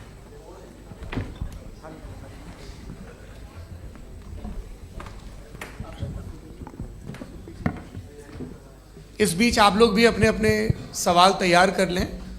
ये ध्यान रखेंगे कि मैं यहाँ से सवाल लूँगा, आप लोगों को अपना हाथ ऊपर करना है, अपना नाम बताना है और अधिकतम 3 वाक्यों में अपना सवाल पूरा करना है। कई लोग सवाल की जगह भाषण देने लगते हैं, उससे आज बचना है। जी मुफ्ती साहब, पहला सवाल आपका, 16 मिनट हैं, हम दोनों लोगों के सवाल लेंगे। जी जी बहुत शुक्रिया। आपकी जो अभी बात हुई बहुत अहम थी, मैं इसको चाहूँगा कि आगे डिस्कस करूँ, लेकिन चूँकि अभी ये वो सेगमेंट है क्रॉस एग्जामिनेशन, तो सबसे पहला सवाल आपसे ये है कि जो मैं इतनी देर से कॉन्टिंजेंसी आर्ग्यूमेंट आपको बता रहा था, ये अकल से ही बता रहा था हजरत, आप ये बताएं कि आप इन्फिनिट रिग्रेस ऑफ कॉजेस को पॉसिबल मानते हैं या नेसेसरी बीइंग के एग्जिस्टेंस को सही समझते हैं? चूंकि 2 ही ऑप्शन हो सकता है, आप ये बताएं। देखिए, आपको मैं ईमानदारी से बात करूं, एक तो मैं कॉन्टीजेंसी वर्ड ठीक से समझता नहीं, और इस वक्त भी जो आपने अंग्रेजी के अल्फाज इस्तेमाल किए वो ज़रा थोड़े से मुझे डिफ़िकल्ट और कॉम्प्लिकेटेड लगे, तो आप ज़रा सिंपल ज़बान में सवाल कर सकते हैं? बिल्कुल कर सकता हूँ। जी। यूनिवर्स की हर चीज कॉन्टिंजेंट होने का मतलब यह है कि वो अपने एग्जिस्टेंस में किसी के ऊपर डिपेंडेंट है। जो भी चीज डिपेंडेंट होगी वो चीज इंडिपेंडेंट नहीं हो सकती, तो उसका कोई ना कोई कॉज होगा। तो अब आप क्या समझते हैं कि ये इन्फिनिट रीग्रेस है, यानी कॉज पर कॉज, कॉज पर कॉज, कॉज पर कॉज, और कभी कोई यानी ये एंडलेसली चलता रहा? क्योंकि अगर ऐसा होगा तो हम तो एग्जिस्टेंस में आते ही नहीं। लॉजिकली ये मुत्तफक अलैह चीज है, मुत्तफक अलैह अग्रीड अपॉन। ओके, इस पे हमने एग्री किया था कि मुश्किल शब्द आएगा तो अर्थ बताना पड़ेगा। तो इन्फिनिट रिग्रेस तो पॉसिबल नहीं है, तो कहीं ना कहीं आपको रुकना पड़ेगा ऐसे नेसेसरी बीइंग पर। नहीं, कोई ज़रूरत नहीं रुकने की। किसने कहा आप रुकना पड़ेगा? आप रुकते हैं खुदा पे, आप नहीं रुकते। आप कहते हैं वो हमेशा से, जब उस वक्त से है जब वक्त नहीं था। आप कहाँ रुकते हैं कि अब हुआ था वो? आप नहीं कहते। हम क्यों नहीं मान सकते कि यूनिवर्स जो है और बल्कि मल्टीवर्सेस जो है वो हमेशा से हैं, वो बनती है, बिगड़ती है। एक हमारे यहाँ एक चीज़ है ब्लैक होल, वो समेट लेता है वापस, फिर ब्लास्ट होता है, फिर फैल जाता है। और इसमें हमारी तो खैर कोई औकात ही नहीं है इंसान की। एक छोटे से ज़र्रे पे हम 50-60 साल की उम्र रखते हैं, जो करोड़ों अरबों साल की कायनात है उसमें, और पैदा भी नहायत ही बेहुदा वजह से हुए थे। तो इसमें ये सोचना कि इसकी वजूहात और ये क्यों है, ये डिपेंडेंट है, ये हम देख रहे हैं। क्या मालूम? आप सोचिए कि ये जो फैल रही है कायनात, ये कहाँ फैल रही है, ये कहाँ जा रही है, और ये फैल क्यों रही है? अरे बना ली थी तुमने, रुको भैया, हाँ काफ़ी है। ये फैल क्यों रही है? ये और कौन सी कायनात जिसे मैं दूरबीन से देखता हूँ तो 2 बिलियन लाइट ईयर पे है, उससे मेरा कोई वास्ता ही नहीं है। 2 बिलियन ईयर यानी अगर मैं 80,000 माइल्स पर सेकेंड से चलूं तो 20 करोड़ साल में वहां पहुंच जाऊंगा। इसकी जरूरत क्या थी? ये दुनिया, ये कायनात तो इंसान अशरफुल मखलूकात के लिए बनाई गई ना। तो ये सब ये टर्म समझ में नहीं आया, इसमें कोई खास समझने वाली बात थी भी नहीं। ये जो अल्टीमेट कहा यह जाता है कि ये जो पूरी यूनिवर्स है, ये जो दुनिया है, ये इंसान के लिए बनाई गई। अच्छा, ये सब इंसान के लिए। क्यों साहब, सही है ना? बिल्कुल, लेकिन इसका ये मतलब नहीं कि किसी चीज के पीछे रीजन आपको नहीं पता तो रीजन नहीं है। इसे कहते हैं नहीं, मुझे नहीं पता, लेकिन मेरी जिम्मेदारी नहीं है। वो बिल्कुल सही कहा था उसने, बर्टन रसल ने। आपने उसे मजाक में टाल दिया कि भाई आप एक दावा कर रहे हैं, मैं क्यों कहूं कि ये गलत है दावा? आप प्रूफ कीजिए, मेरे पे जिम्मेदारी ही नहीं है, मैंने थोड़ी कहा है। आप प्रूफ कीजिए कि ये सही है। आप आर्ग्यूमेंट ऑफ कंटिजेंसी का जवाब ही नहीं दे रहे हैं। पूछना चाहेंगे? आप सवाल पूछना चाहेंगे मुफ्ती साहब से? क्योंकि ये क्रॉस एग्जामिनेशन का दौर है। आप जैसे पहले बोल रहे थे फेथ को लेके कुछ, मैं ये पूछना चाहूँगा कि खुदा ने जो भी रेवल्यूशन किए हैं, एक मज़हब के नहीं बहुत से मज़हबों में किए हैं, अलग अलग रेवल्यूशन है। कहीं कुछ एक बातें हैं, कॉन्ट्रडिक्शन भी है आपस में, कहीं कुछ आप कर सकते हैं, कहीं कुछ नहीं कर सकते। ऐसा नहीं है कि सबकी कोड ऑफ मॉरल एक है। तो ये किस्सा क्या है? अब आप ये देखिए कि मुझे कभी कभी लगता है कि ये जो फुटबॉल फाइनल होता है, लाखों लोग होते हैं, फिर वो टीवी कवर कर करोड़ों लोग, अगर उसमें खुदा की एक बूमिंग आवाज़ आ जाती, मैं गॉड हूँ, तो सारे लोग अभी सुन लेते और टीवी पे भी सुन लेते, किस्सा खत्म होता। ये इतनी राजदारी क्या है कि तुम सामने कुछ तो सबूत दे दो हमें सॉलिड। ये कह साहब ये यूनिवर्स कैसे बनी, इससे मसला क्या हल होगा? मैं पूछूंगा आपसे खुदा कैसे बना? क्यों नहीं पूछूंगा कैसे बना?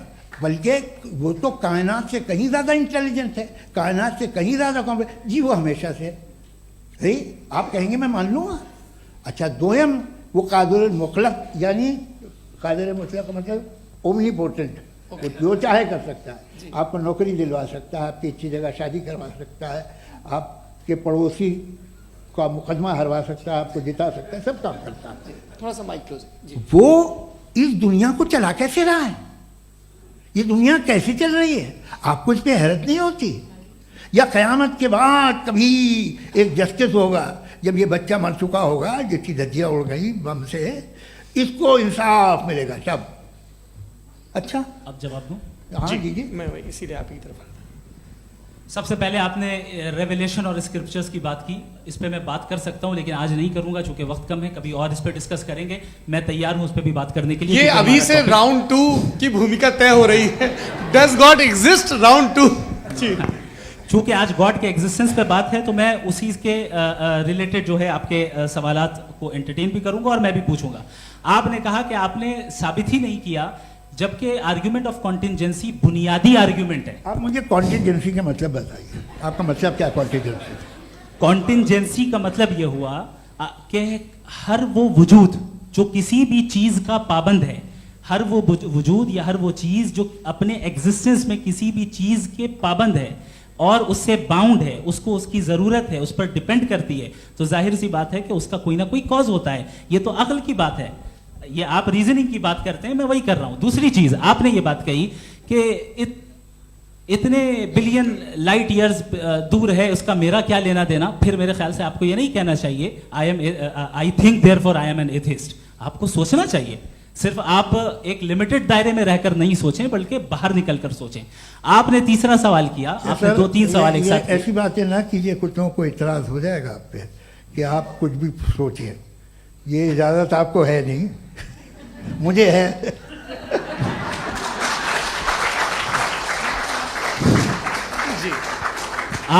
आपने प्रॉब्लम ऑफ इविल के ताल्लुक से सवाल किया और बार बार आप एक लफ्ज रिपीट कर रहे हैं कि ओमनीपोटेंट गॉड है, ऑल पावरफुल गॉड है।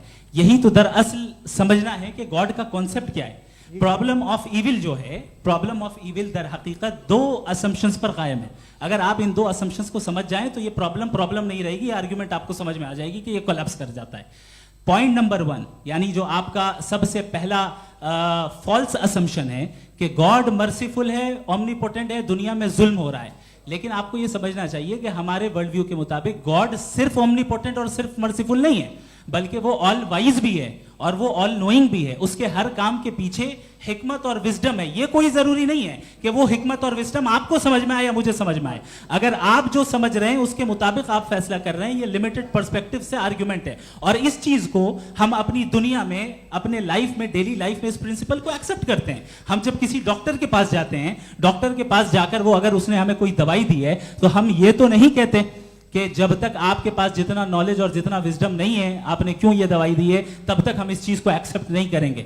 नहीं कहते, हम उसकी अथॉरिटी को तस्लीम करते हैं। क्यों? क्योंकि उसकी हम जानते हैं कि वो नॉलेजेबल है, वो विजडम वाला है, हमसे ज्यादा नॉलेज और हमसे ज्यादा विजडम है। बताएं सर। नहीं, डॉक्टर में और खुदा में बड़ा डिफरेंस है। डॉक्टर पढ़ा लिखा होता है, एक तो मैं उसकी बात सुनूंगा।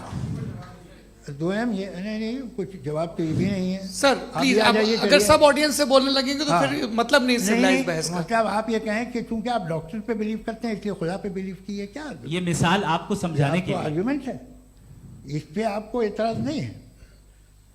तो सिंपल बात ये है कि मैं अगर ये यकीन कर लूँ कि एक ओमनीपोटेंट उसकी मसलहत है, ये जो बच्चे मर रहे हैं ये मसलहत है उसकी, मुझे नहीं चाहिए इसकी मसलहत। उसकी मसलहत नहीं, यही मसलहत तो क्या समझना है। मतलब एक्सपीरियंस। अच्छा, इस आपने अभी मेरी बात पूरी सुनी नहीं। मैंने कहा आपका पूरा आर्ग्यूमेंट 2 फॉल्स असम्पशंस पर है। एक फॉल्स असम्पशन मैंने बता दिया, दूसरा फॉल्स असम्पशन ये है कि इस दुनिया में इविल के होने का कोई गुड रीजन नहीं है, जबकि हमारे पास बाज रीजंस मौजूद हैं, हमारे पास बाज वजूहात मौजूद हैं। अगर इस दुनिया में इविल ना हो तो आप गुड को डिफाइन कैसे करेंगे? अगर जुल्म ना हो आप इंसाफ को समझेंगे कैसे? अगर तारीकी ना हो तो आप लाइट को समझेंगे कैसे? बहुत अच्छे। अभी और सुन लें, अभी और बाकी है। ये तो बात बहुत पसंद आई साहब मुझे कि जब तक रेप ना हो तब तक औरतों की इज्जत का ख्याल आपने मेरा जवाब पूरा सुना ही नहीं। जब तक के बच्चों का कत्ल ना किया जाए तब तक आपको बच्चों की मासूमियत की इज्जत है। आपने पूरा जवाब सुना ही क्या नहीं। बात है, क्या आपने नुक्ता निकाला हुआ? आपने पूरा जवाब सुना ही नहीं। आप सुन लें, मेरी बात सुन लें। ये मैंने आपको एक चीज बताई। दूसरी चीज, इस दुनिया में हम आए हैं टेस्ट के लिए, हमारा टेस्ट हो रहा है और हर इंसान का अलग अलग अंदाज में टेस्ट होता है। और इस दुनिया में अगर इविल मौजूद है तो वो इविल जरिया है हमारे अंदर ह्यूमन नोबल क्वालिटीज को डेवलप करने का और अलग अलग फील्ड में प्रोग्रेस करने का। और अगर हमारे अंदर और इस दुनिया में इविल नहीं होता तो बताइए टेस्ट का मतलब क्या होता? अगर मैं अपने स्टूडेंट को एमसीक्यूज दूं और उसमें सिर्फ राइट आंसर लिख कर दे दूं और कहूं तुम्हारा टेस्ट हो गया, ये मीनिंगलेस है। इस दुनिया में अगर हम टेस्ट के लिए आए हैं तो जाहिर है गुड एंड इविल दोनों मौजूद है। तो अगर गुड एंड इविल दोनों मौजूद है तो ये इविल भी खुदा का बनाया हुआ है? जी हाँ, खुदा का बनाया हुआ है। लेकिन अच्छा, चलो अच्छी बात। जी बिल्कुल, तो बिल्कुल खुदा ने बनाया। अभी तो ये है कि जो मेजॉरिटी है दुनिया में वो इविल है, तो ये खुदा एक्चुअली इविल के साइड पे लग रहा है मुझे।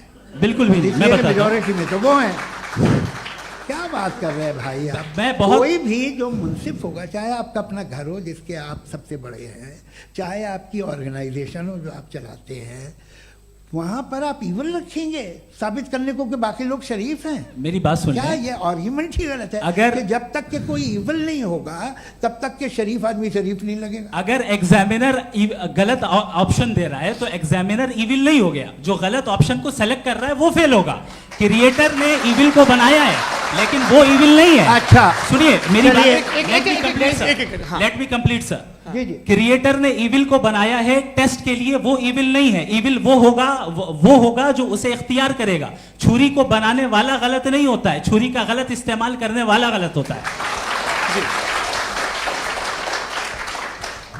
रेप को कैसे गलत इस्तेमाल करते हैं? रेप इंसान के फ्री विल का नतीजा है। ये रेप कैसे गलत इस्तेमाल होता है? ये मुझे अब सुन ले, अब सुन ले। गलत इस्तेमाल होता है। हाँ मैं बता रहा हूँ रेप ना, कैसे गलत इस्तेमाल? मैं बता रहा हूँ जी। कि जो इविल इस दुनिया में मौजूद है उसके कई सारे तरीके हैं। एक तरीका इंसान का अपना फ्री विल है। अब अगर कोई रेपिस्ट रेप कर रहा है तो इसका गॉड का कसूर नहीं है, वो अपने फ्री विल का गलत इस्तेमाल कर रहा है, उसको सजा मिलनी चाहिए। अच्छा। और उसी के लिए जहन्नम बनाई गई है। ये फ्री विल का भी बड़ा चक्कर। आप जब कोई बुरा काम करते हैं या कोई बुराई होती है तो ये कहा जाता है कि ये फ्री विल है। 7 billion free wills are moving on this planet. 7 billion free will. और एक आदमी अपनी फ्री विल से मुझे कत्ल कर दे तो मैं खुदा की मर्जी से मरा हूं कि इसकी फ्री विल की वजह से? मेरी मौत खुदा के हाथ है या ये फ्री विल वाले के हाथ है? खुदा ने फ्री विल का निजाम बनाया है और उस निजाम का गलत इस्तेमाल करके कोई आपको मार रहा है, इस्तेमाल करके मेरा कत्ल कर देता है। अब मेरी मौत का जिम्मेदार कौन है? वो इंसान जिम्मेदार है। वो इंसान। जी। तो ये कहना कि और उसको सजा मिलेगी। तो अब आप आगे चलिए कि ये तय करना कि अल्लाह ही या खुदा, अल्लाह ने, खुदा ही जिंदगी देता है, खुदा ही मौत देता है, ये गलत है। बिल्कुल गलत नहीं है। हाँ, नहीं, निजाम उसी ने बनाया फ्री विल का। निजाम मौत और हयात का उसी ने बनाया। You are contradicting yourself. अभी आपने कहा कि एक आदमी ने फ्री विल से आपको मार दिया, इसमें उसे फ्री विल दी गई थी, उसने गलत इस्तेमाल किया। 7 billion free wills are moving on this planet और आप चाह रहे हैं कि मैं सिर्फ खुदा का ध्यान करूं। ये 7 बिलियन फ्री विल्स को मुझे लुक आफ्टर करना पड़ेगा कि नहीं? ये तो तबाहियां कर रही हैं और तबाहियां ज़्यादा हो रही हैं। बिल्कुल। तो अगर आप बताएं अगर खुदा नहीं है फॉर एग्जाम्पल, हाँ। तो आप इविल को कैसे डिसाइड करेंगे? यानी how can you define evil objectively without God? देखिए, दुनिया में 2 तरह के जानवर हैं। एक जो अकेले रहते हैं जंगल में और एक जो ग्रुप्स में रहते हैं। ग्रुप में जो भी रहेगा, चाहे वो आपका फाउंडेशन हो, चाहे कोई क्लब हो, चाहे कोई पॉलिटिकल पार्टी हो, चाहे कोई यूनिट हो, उसमें आपको इंटरैक्ट करने के रूल बनाने पड़ेंगे। यानी लोग तय करेंगे। लोग तय करेंगे। अगर लोगों ने यह तय किया कि किसी का रेप करना सही है, आप जस्टिफाई करेंगे? नहीं, आपका फाउंडेशन तो ये हो गया ना कि लोग ही विल डिसाइड करेंगे। नहीं, अरे दुनिया में ऐसे ग्रुप्स हैं जो रेप को जायज़ मानते हैं सर्टेन हालात में। मैं डिटेल में नहीं जानूंगा, आप भी जानते हैं। ये जो आईसिस वाले थे इन्होंने क्या किया था, तो उन्होंने क्या किया उसका खुदा से कोई ताल्लुक नहीं है सर। मैंने सिंपल सवाल किया कि इविल को आप डिफाइन करते कैसे हैं? आइए वापस आइए जी। आप साथ में तभी रह सकते हैं जब कुछ आप ऐसे उसूल डेवलप करें जिसमें हर एक का बेसिक तहफ़्फ़ुज़, हर एक का बेसिक राइट हो और हर एक को कोई आराम मिले। यही तरीक़ा है किसी भी ऑर्गेनाइजेशन जिसमें एक से ज़्यादा लोग हैं। और वो ऐसे चलती है ज़िंदगी। उसमें अगर आप गड़बड़ करेंगे तो तबाही होगी, नुकसान होगा, बर्बादियाँ आएंगी। और अगर उसमें आप घर ले लीजिए ना, एक हस्बैंड है, एक वाइफ है, बच्चे हैं, वालदा भी हैं, 2 बहनें भी हैं, एक भाई भी है। अब इसमें कोई निज़ाम आपको चाहिए साथ में रहने का, और एक दूसरे पे भरोसा रहे, एक दूसरे के बहीख्वाह हों, एक दूसरे की मदद करें, ऐसी जिंदगी। सर आपकी बात आ गई, आप ये कह रहे हैं कि लोग डिसाइड करेंगे क्या सही है क्या गलत है, यही है? मेजॉरिटी डिसाइड करेगी क्या सही है क्या गलत है? अरे भाई बिल्कुल। मेजॉरिटी अगर ये कहे कि नाजी जर्मनी के साथ जिस तरह मेजॉरिटी थी कि जेनोसाइड करना सही है, आप जस्टिफाई करेंगे? उस वक्त आपका ये सवाल सिर्फ उसके बाद क्लोजिंग। हाँ, उस वक्त प्लेनेट पे जो लोग थे, उनमें कितने लोग हिटलर को सही समझते? अच्छा, प्लेनेट की मेजॉरिटी तय करेगी सोसाइटी की नहीं, प्लेनेट की मेजॉरिटी गॉड के एग्जिस्टेंस को सही मानती है, आप क्यों नहीं मानते?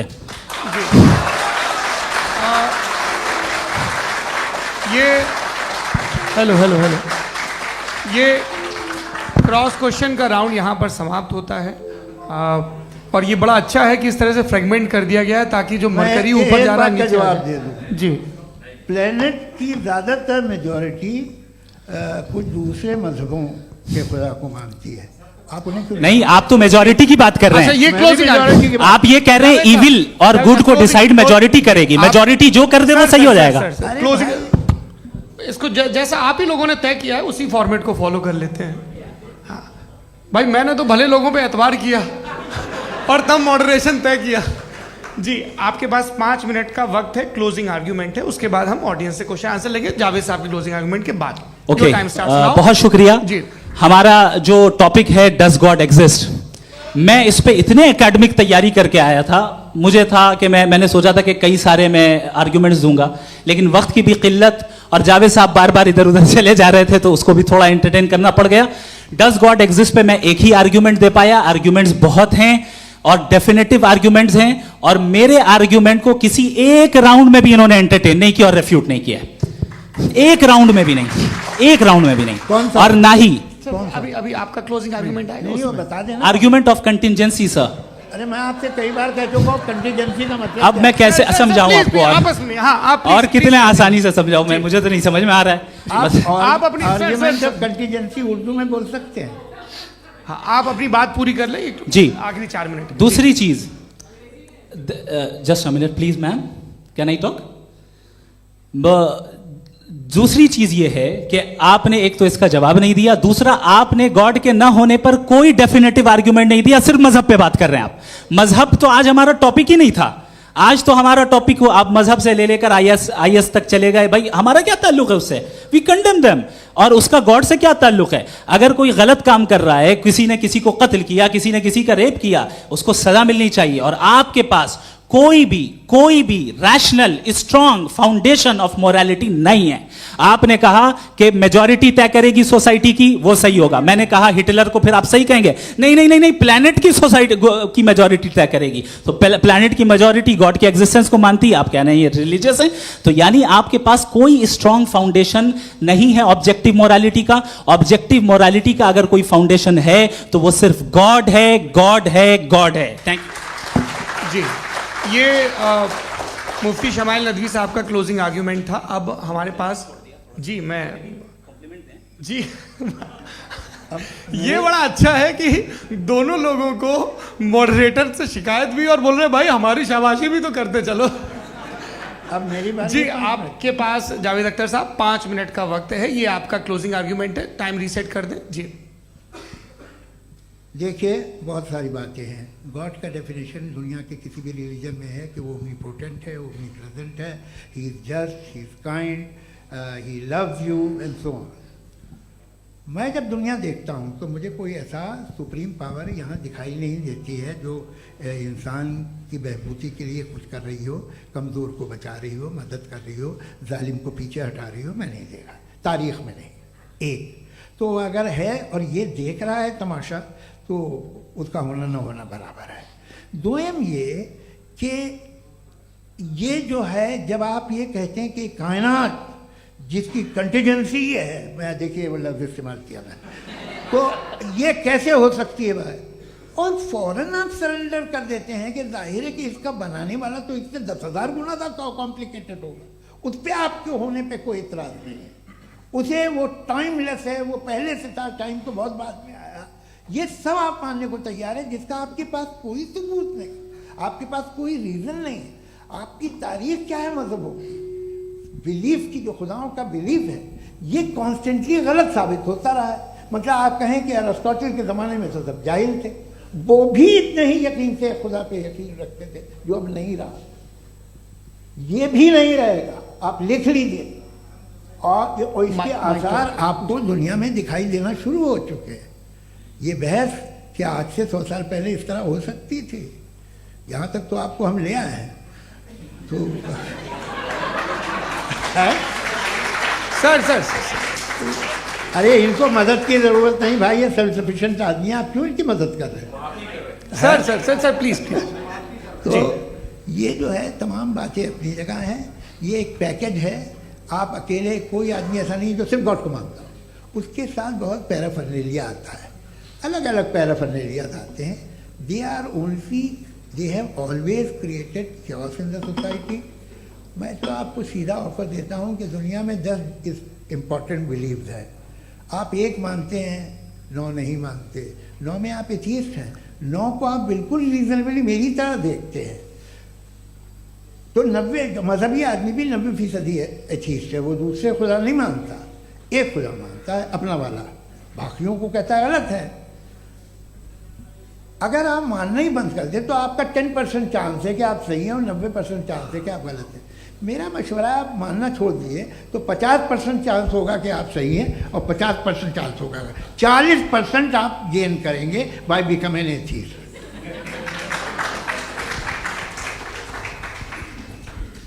ये एक फरसूदा ख्याल है, ये ख़त्म हो रहा है, हो सकता है मेरी ज़िंदगी में ना हो, लेकिन ये हो जाएगा। जो बातें ये इनको आप मेटाफिज़िकल ये वो ऐसे रिस्पेक्टेबल टर्म दे दिए, ये तो उन लोग के हैं जिन्हें ना फिज़िक्स मालूम थी ना मेटा मालूम था, ये उन्होंने आपको दिए हैं। जी बहुत शुक्रिया आप दोनों लोगों का। और अब इस बातचीत का आखिरी राउंड शुरू होगा, डज गॉड एग्जिस्ट की ये बहस मुफ्ती शमाइल नदवी और जावेद अख्तर साहब के बीच। आप लोग अपने अपने हाथ ऊपर करेंगे, मैं यहाँ से तय करूँगा। और माइक हमारे पास है क्या? एक ही माइक है ऑडियंस के लिए? 2 माइक है, एक इस तरफ एक इस तरफ, ठीक है। तो जी सबसे पहले हमारी सहयोगी हैं मारिया शकील जी, पूछिए सवाल। थोड़ा सा रुकेंगे ताकि कैमरे का फ्रेम आप पर आ जाए, आपकी तो प्रैक्टिस है टीवी की। जी नदवी साहब, मैं खुदा को मानती हूँ, पहले मैं इसी प्रमाइस से शुरू कर रही हूँ और ये बता रही हूँ आपको, मैं मानती हूँ, लेकिन कुछ सवाल हैं जो जावेद साहब ने उठाया, उसका जवाब आपको देना चाहिए।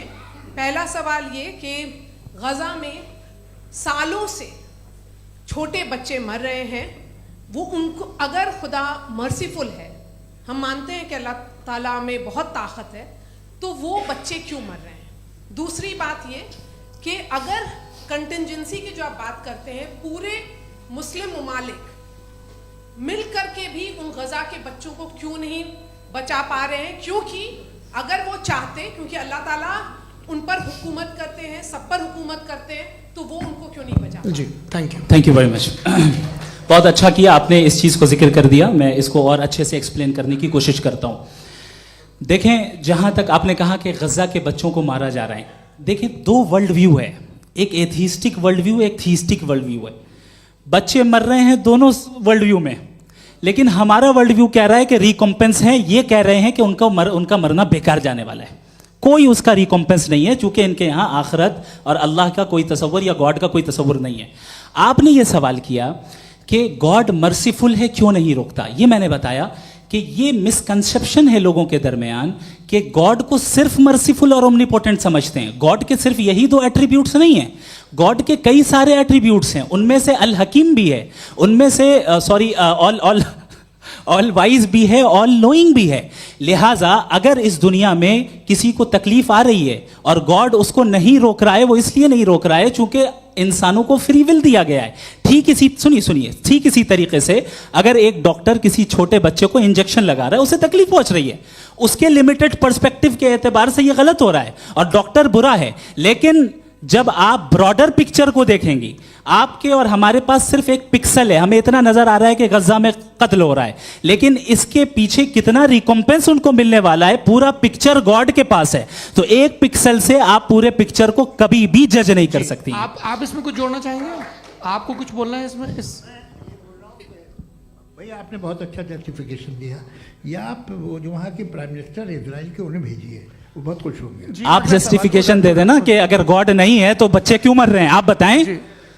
वो ये सवाल पूछ रहे हैं कि अगर आप ईश्वर का अस्तित्व नहीं मानते हैं तो उन बच्चों की मौत को आप कैसे इंटरप्रेट करते हैं?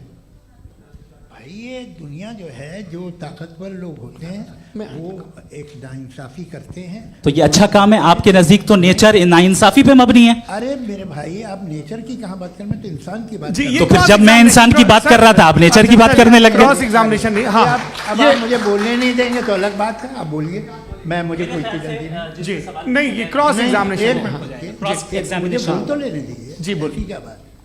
बात ये है कि ह्यूमन सोसाइटी तभी साथ में रह सकती है जब वो मोहब्बत से, एकता से, एक दूसरे के एहतराम करके रहे। इसके अलावा पॉसिबल नहीं है, अकेले तो इंसान रह नहीं सकता।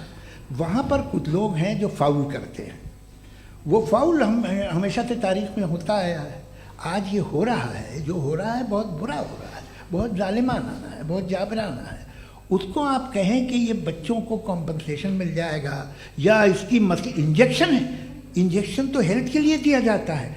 आप ये कह रहे हैं कि ये बच्चों की जो धज्जियां उड़ रही हैं ये इंजेक्शन है, ये टेस्ट है, ये टेस्ट है, और उस टेस्ट में अगले उनको ऐसा रिकॉम्पेंस मिलेगा जो आपके तस्वुर के बाहर है। ये आप 3 बरस के बच्चे को बारूद से उड़ा के टेस्ट ले रहे हैं। वाह, वो नहीं ले रहा है, खुदा नहीं उड़ा रहा है, इजराइल उड़ा रहा है। जी, ये तो उसको कंडेम अगला करें। सवाल लेते हैं।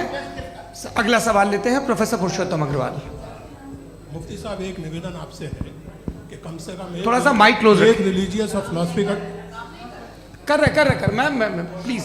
एक रिलीजियस और फिलोसफिकल ट्रेडिशन है जो ब्रह्मांड को यानी यूनिवर्स को ही अंतिम मानती है। सर्वम खलु इदम ब्रह्मम, this is Chandogya Upanishad, and it completely rules out the existence और नेसेसिटी, आपके शब्दों में necessity of a creator. The creation itself is the creator. तो एक मिनट प्लीज। दूसरा जो सवाल आपने अभी, जो आप बार बार कह रहे हैं कि भगवान विद्वान भी है, वाइज, सब जानने वाला, तो अगर विजडम में दुनिया भर के पापों और अत्याचारों को बर्दाश्त करना शामिल है, तो फिर इसका मतलब ये हुआ कि अगर मैं फ्री विल से उसको अपोज करता हूं तो ईश्वर की विजडम और मेरी फ्री विल में कॉन्ट्राडिक्शन है। Because when I am opposing whatever is happening in Gaza, then I am opposing the God's will और गॉड्स विजडम। जवाब लेते हैं क्योंकि तो गॉड की विजडम में, एक मिनट सौरभ प्लीज सर, ये एक जुमला, गॉड की विजडम है कि गाजा में जो कुछ हो रहा है वो हो रहा है, मैं उसका अपोज कर रहा हूं, तो मैं गॉड की विजडम के खिलाफ जा रहा हूं। एक सवाल। दूसरा ये नहीं, आपने 2 ऑलरेडी। सर आप और सवाल कर लें, लेकिन मुझे 2 जवाब दे। सर, पहले आपने ये कहा, सुनिए मेरी बात सुनिए। भाई, इजराइल के गॉड के मुताबिक तुम्हारा ठीक हो रहा है ना? नहीं हो रहा है, ठीक नहीं हो रहा है, मैं बता रहा हूं क्या हो रहा है। आप तशरीफ रखिए, मैं बता रहा हूं क्या हो रहा है। Let me complete please. एक सेकंड गाइस, एक सेकंड। ये देखिए, ऐसा है कि ये सब बड़ा आपस में विचार विमर्श के बाद ये तय हुआ था कि कुछ नियम बना लिए जाएं ताकि एक टाइम बाउंड बातचीत चले। और भाई साहब, आप बड़ा जरूरी काम कर रहे हैं लेकिन कैमरे के फ्रेम में आके उस काम को गड़बड़ कर दे रहे हैं। ठीक है गुरु, अब मेरे को कहीं का गुस्सा कहीं निकालना था, सॉरी। नहीं, कोई गुस्सा नहीं है जी। तो प्रोफेसर ने सवाल पूछे, आप उनके जवाब दें, और थोड़ा ये सब लोग थोड़ा ख्याल रखें भाई, सवाल संक्षिप्त रखें जी। आपने 2 सवाल किया। सबसे पहला ये कहा कि हमारे पास ये कॉन्सेप्ट है कि ये यूनिवर्स खुद नेसेसरी बीइंग है, creation itself is the creator. How irrational is this कि मैं एग्जिस्ट करूंगा बाद में, लेकिन अभी एग्जिस्ट कर भी रहा हूं, यानी एक ही टाइम में एग्जिस्ट भी कर रहे हैं, नहीं भी कर रहे हैं। This is not true. दूसरी चीज आपने कहा कि अगर इजराइल में, सॉरी माफ कीजिएगा, Israel doesn't exist, occupied Palestine में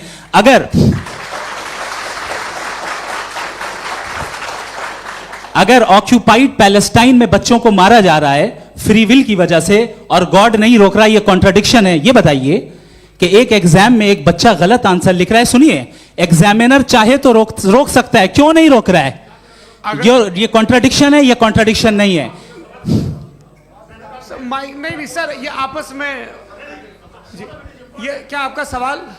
माइक दीजिए। फ्री विल दिया गया है टेस्ट के लिए, अकाउंटेबिलिटी के लिए। अगर फ्री विल नहीं होता तो आप कहते हैं हमें रोबोट बना दिया गया। नॉट मिसरिप्रेजेंट माय पोजीशन, आपकी जो भी पोजीशन, मैं अपनी फ्री विल के नाते, अपने ह्यूमन विजडम के नाते गाजा में हो रही अत्याचार का विरोध करता हूं। बिल्कुल करना चाहिए। आपके हिसाब से मैं गॉड की विजडम का विरोध कर रहा हूं? बिल्कुल नहीं, समाज हो रहा है गॉड की, बिल्कुल भी नहीं, बिल्कुल भी नहीं।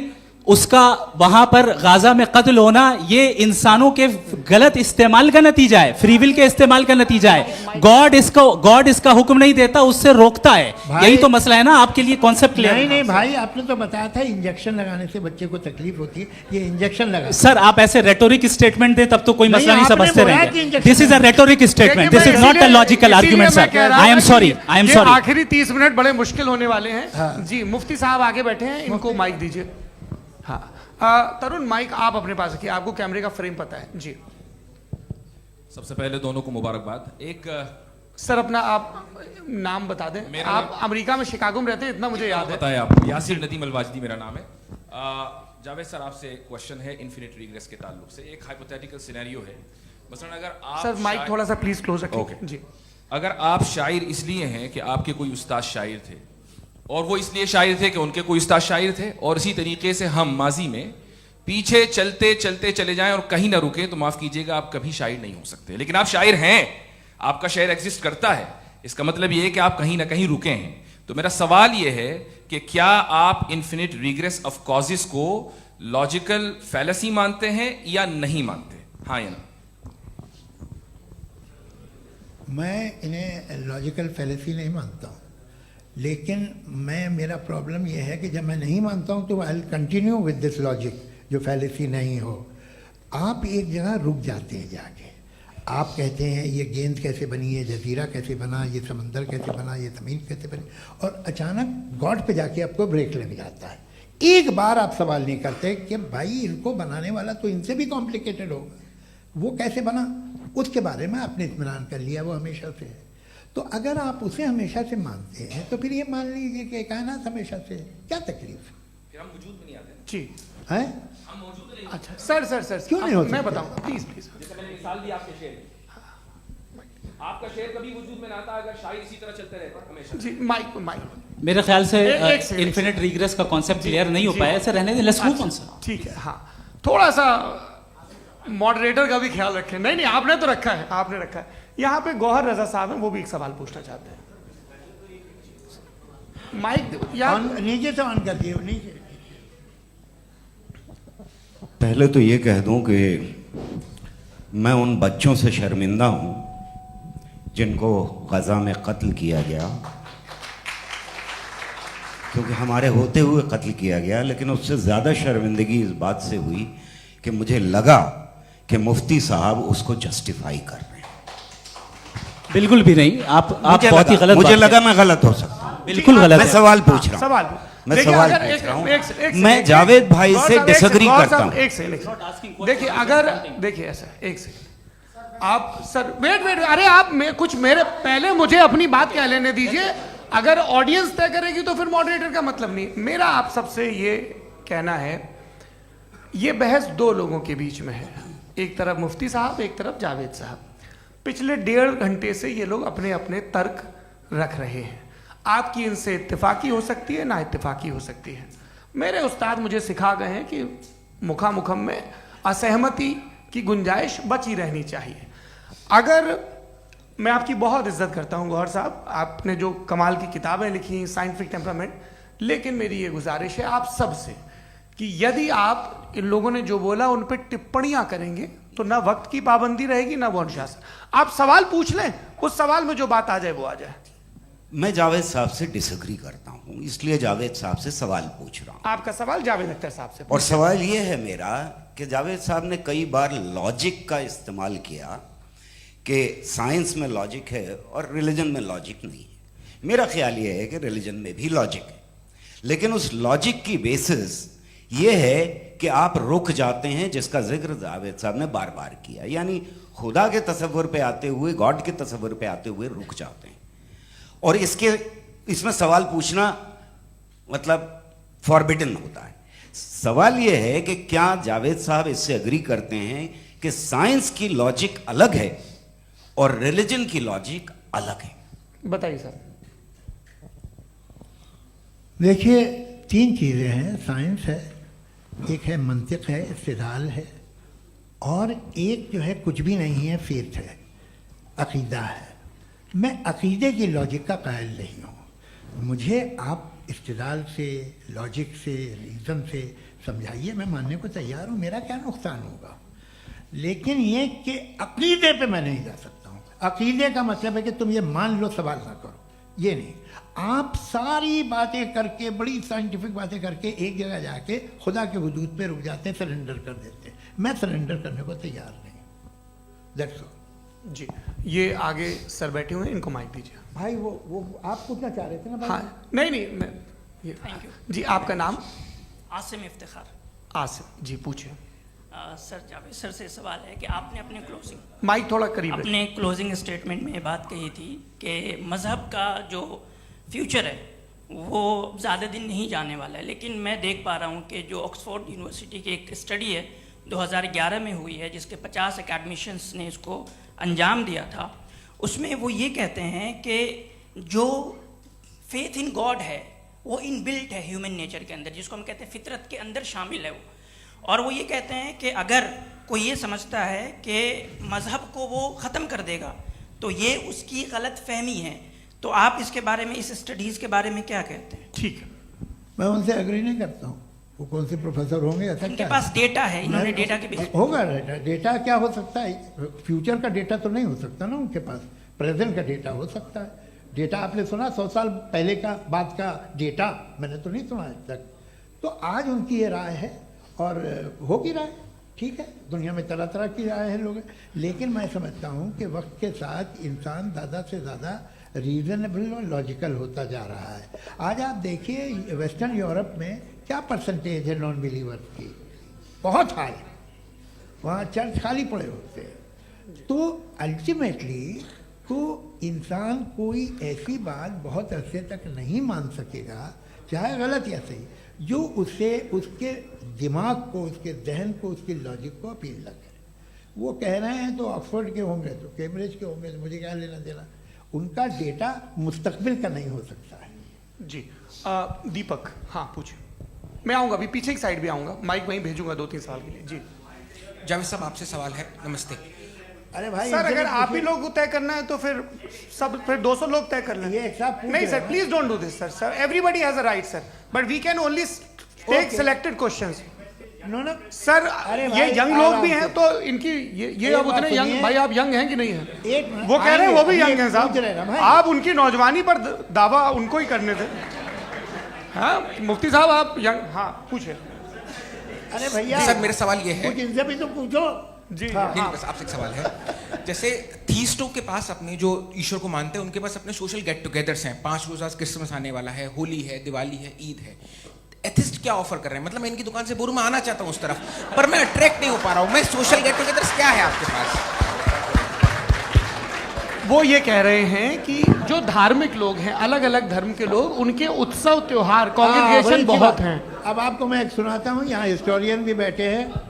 मृदुला जी, आप बताइएगा सही है कि नहीं। ये एक कॉन्स्टेंटाइन, एक ग्रीक रोमन बादशाह था, जो क्रिश्चियनिटी आने के 400 साल बाद उसने डिसाइड किया कि मैं क्रिश्चियन हो जाऊंगा, मेरी पूरी स्टेट कैंसिल हो जाएगी। उस ज़माने में ऐसे ही होता था, राजा जो धर्म इख्तियार करता था वो जनता भी कर लेती थी, इसलिए कि वो हो गया था बैंकरप्ट। और उसे जो मेडिटेरियन कोस्ट के रिच क्रिश्चियन वो थे मर्चेंट, उससे पैसा चाहिए था। तो उसने कहा यार क्रिश्चियन हो जाओ। तो उसने अपने वजीर से कहा कि भाई ये हिस्ट्री है कि अब हम लोग क्रिश्चियन हो जाते हैं। पहले सर हो जाएंगे, कोई प्रॉब्लम नहीं है, लेकिन एक प्रॉब्लम ये है कि 17 दिसंबर से 25 दिसंबर तक जो पेगन फेस्टिवल होता, जो पेगन थे वो लोग, जो फेस्टिवल होता है वो बंद हो जाएगा, इसलिए कि हम क्रिश्चियन हो गए तो होगा नहीं। तो वो बच्चों को बहुत बुरा लगेगा, पब्लिक को बहुत इन्जॉय करते हैं, खासतौर से 25 को मेन डे। उसने कहा हाँ ये तो सही कह रहे हो, ये जीसस क्राइस्ट की पैदाइश कब थी? पहले साहब वो अप्रैल में थी। नहीं, कट करो, वो 25 दिसंबर को है। ये हकीकत है। और 400 साल बाद क्रिश्चियनिटी के अप्रैल से दिसंबर ले आए, और इसलिए कि यहाँ पेगन फेस्टिवल होता था। अब मनाते हैं आप आराम से। ये जो सारे फेस्टिवल हैं ये रिलीजन से, हर एक को एक इंटरटेनमेंट डिपार्टमेंट चाहिए होता है अपनी कंपनी चलाने के लिए। तो ये रिलीजन ने, ये सेकुलर त्योहार थे जिन्हें रिलीजन्स ने ले लिया है। ये मौसम के थे, फसलों के थे, किसानों के थे, उसको आपने लेके रिलीजियस रंग दे दिया। ये कोई रिलीजन से थोड़ी आए आप। अच्छा हमें देखिए, हम तो मुल्द हैं, हम ईद मनाते हैं, हम दिवाली मनाते हैं, हम होली मनाते हैं, हम क्रिसमस मनाते हैं। बम्बई की फिल्म इंडस्ट्री की सबसे बड़ी होली हमारे घर में होती है, सबसे बड़ी ईद हमारे घर में होती है। वो हमारी सोशल वो है, हमारा हेरिटेज है। ऐसा थोड़ी है कि we will throw the baby along with the water. ये तो अच्छी चीज़ है, इन्हें रखो, जो बेकार है फेंक दो। जी हाँ, हेलो जी, मेरा सवाल नादवी जी से है। जैसा कि आपने बोला कि गॉड टाइम के भी परे हैं और गॉड इतनी कॉम्प्लेक्स चीज़ है कि उसे ह्यूमन माइंड समझ नहीं सकता, और गॉड ने अर्थ पे फ्री विल भी दे दी है, तो आप अपना वक्त ज़ाया क्यों कर रहे हैं गॉड के बारे में बात करके? अपन को तो बात करनी चाहिए कि सोसाइटी को बेहतर कैसे करें। जी, मैं गॉड वही बताता है सोसाइटी को कैसे बेहतर करे। अभी मैं आपका जवाब देता हूँ। आपने कहा कि टाइम पे वो एग्जिस्ट नहीं करता, सो मेरा सवाल ये है कि जैसा आपने बोला कि गॉड बहुत ही कॉम्प्लेक्स चीज है, मैंने कहा ही नहीं कि कॉम्प्लेक्स है, तो आपके अल्फाज हैं। कॉम्प्लेक्स का लफ्ज गॉड के लिए सुइटेबल नहीं है। क्यों? क्योंकि कॉम्प्लेक्स वो चीजें होती हैं जो ऑब्जेक्ट हो। God is not an object जिसको आप इंस्ट्रूमेंट के जरिए लेबोरेटरी में जाके टेस्ट करें, oh it's very complex. No, वो कोई कार का इंजन नहीं है। वो फिलोसॉफिकली नेसेसरी बीइंग ऐसी बीइंग है जो सिंपल बीइंग है। हाँ, आप उसको मुकम्मल तौर पे उसकी तमाम हिकमतों को जान ले और हर चीज को जान ले, ये पॉसिबल नहीं है, क्योंकि वो ऑल वाइज है, आप ऑल वाइज नहीं है, और वो खुदा है, वो आपको सारी चीजें बता दे, ये जरूरी नहीं। मेरा सवाल ये नहीं था, मेरा सवाल ये था कि जब गॉड इतना परे है इस दुनिया से कि उसने अर्थ पे फ्री विल भी दी है, हम सब ह्यूमंस की फ्री विल है, और जो सोसाइटी में हो रहा है वो अपन लोग डिसाइड करेंगे, तो अपन लोग डिसाइड नहीं करेंगे ना, अपन लोग डिसाइड नहीं करेंगे। गॉड जो है, गॉड ने वो उसकी जात, उसकी एग्जिस्टेंस टाइम एंड स्पेस से परे है, लेकिन वो हमारा टेस्ट ले रहा है और उसी गॉड ने हमें बताया कि तुम्हें क्या करना है क्या नहीं करना है, तो जाहिर है उस गॉड की बात सुनेंगे ना। जी, वो पीछे एक चश्मा लगाए जो मैम खड़ी हैं, उनको दीजिए। हाँ, आप जी जी बिल्कुल आएंगे। देखिए मैं कोशिश कर रहा हूँ सब तरफ जाने की। हाँ, उनको दीजिए माइक। जी, हेलो सर, मैं ओमनी प्रेजेंट नहीं हूँ, टाइम पाबंद हूँ, और जहां तक कोशिश कर सकता हूँ करूंगा। जी, अपना नाम बताइए। मेरा नाम उर्सुला है, मैं दिल्ली यूनिवर्सिटी की एक स्टूडेंट हूँ और मैं स्टूडेंट फेडरेशन ऑफ इंडिया से हूँ। मेरा सवाल मुफ्ती जी से है कि इस हॉल के इस कमरे में बैठ के हम लोग रेप की मोरालिटी के बारे में फिलोसफिकली बात तो कर सकते हैं, बट असलियत ये है कि रोज़मर्रा की ज़िंदगी में औरतें रेप के थ्रू गुजरती हैं, और हम लोग सिर्फ नंबर्स पे इस तरह नहीं देख सकते, क्योंकि कितनी औरतें हैं इन कंट्रीज़ में जहाँ पे आप बता रहे हैं कि केसेस कम हैं, जिनका एक्सेस है कि वो जाके केस फाइल कर सकें। कितनी औरतें हैं जो जिनको काम करने की आज़ादी है उन कंट्रीज़ में। यूरोप में ये आज़ादी आ गई, यूरोप में ये रूल्स आ गए, तो हम आज उसके बारे में बात कर पा रहे हैं। जी, जवाब। आपने ये कहा कि कमरे में बंद होकर हम लोग इस पर फिलोसफिकली बात कर सकते हैं, लेकिन हकीकत में क्या हो रहा है, वो ग्राउंड लेवल पे क्या हो रहा है, जो बहुत गलत हो रहा है, और वो सफ़र कर रही हैं। आई अग्री, बहुत गलत हो रहा है, और जो गलत हो रहा है उसको हमें रोकना है। और क्यों रोकना है, वो गलत क्यों है? हमारे पास इसका ऑब्जेक्टिव फाउंडेशन है, इनके पास उसका ऑब्जेक्टिव फाउंडेशन नहीं है। मैं ये कहना चाह रहा हूं कि जहां पे भी जुल्म हो रहा है, जहां पे भी औरत पे जुल्म हो रहा है, या उसकी इज्जत लूटी जा रही है, या उसे तकलीफ पहुंचाई जा रही है, और सिर्फ औरत नहीं, किसी इंसान के ऊपर भी जुल्म हो रहा है, तो उसके खिलाफ खड़ा होना, ये मॉरलिटी हमारे पास गॉड के पास से आई है। वरना जावेद साहब तो कह रहे हैं कि जो है मेजॉरिटी डिसाइड करेगी, तो मेजॉरिटी तो कभी भी बदल सकती है।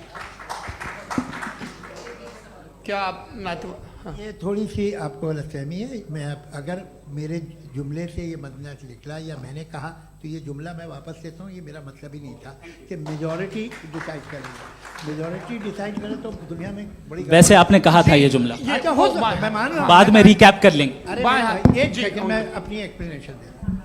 मुनासिब बात यह है कि हम सब के सब दिल में जानते हैं कि क्या अच्छा है क्या बुरा है, हमें पता है अच्छी तरह से। जो लोग बुरे काम करते हैं उन्हें भी मालूम अच्छा क्या है। यही तो सवाल था हजरत सर, कि फिर ये मोरालिटी आई कहाँ से? क्रॉस एग्जामिनेशन, हाँ जी हाँ जी। मोरालिटी साथ रहने की डिजायर से आई है। यानी साथ रहकर जो कुछ कह दे जो कुछ कर दे वो हो जाएगा? नहीं नहीं, तो आप कायदे से रह ही कर सकते हैं जब तक लोगों में मोरालिटी हो, वरना क्यास हो जाएगा। ये आपको कैसे पता? जी हमने देखा ना जहाँ मोरालिटी का क्यास हो गया, हम देखते हैं कहाँ पे देख भाई तो दुनिया में। आप जो ये- कह रहे हैं आप अभी कहीं मैं पे आप अगर लोगों गलत को हो रहा है इस बहस तो के उसको बाद आप में गलत लोगों देखिए। को आप सर मुफ्ती आप साहब, मैं- एपिस्टेमोलॉजी मुफ्ती की बात कर रहे हैं, मैं ऑन्टोलॉजी की बात कर रहा हूँ। मैं इस बहस के फाउंडेशन बाद आप क्या है? दोनों लोगों को चाय पे फाउंडेशन होस्ट करूंगा, वहां पे क्रॉस एग्जामिनेशन कर लीजिएगा। अभी ऑडियंस का हक मार रहे हैं आप लोग भाई, सर जस्ट लोग हैं आप लोग। और ये भाई ये एक हाँ बच्चे- उधर उधर आएंगे, उधर इनको आएंगे। भी। जी सर आएंगे आएंगे। अच्छा सर मेरा नाम लईकुर रहमान है और मैं अलीगढ़ मुस्लिम यूनिवर्सिटी का स्टूडेंट हूँ। और जहाँ तक मुझे पता है कि sir you are also product of Aligarh Muslim University. मैं भी उसी चमन का बुलबुल। हाँ सर, तो बहुत खुशी हुई मुझे जान करके कि मैं आपसे मिलूंगा। सवाल सर मेरा सवाल यह है, सर सैयद अलैहि रहमा का नज़रिया यह था कि खुदा के वजूद को अक़ल के दायरे में रह कर के तलाश करना, न कि पूरी तौर से उसका इनकार कर देना। Sir how will you define it?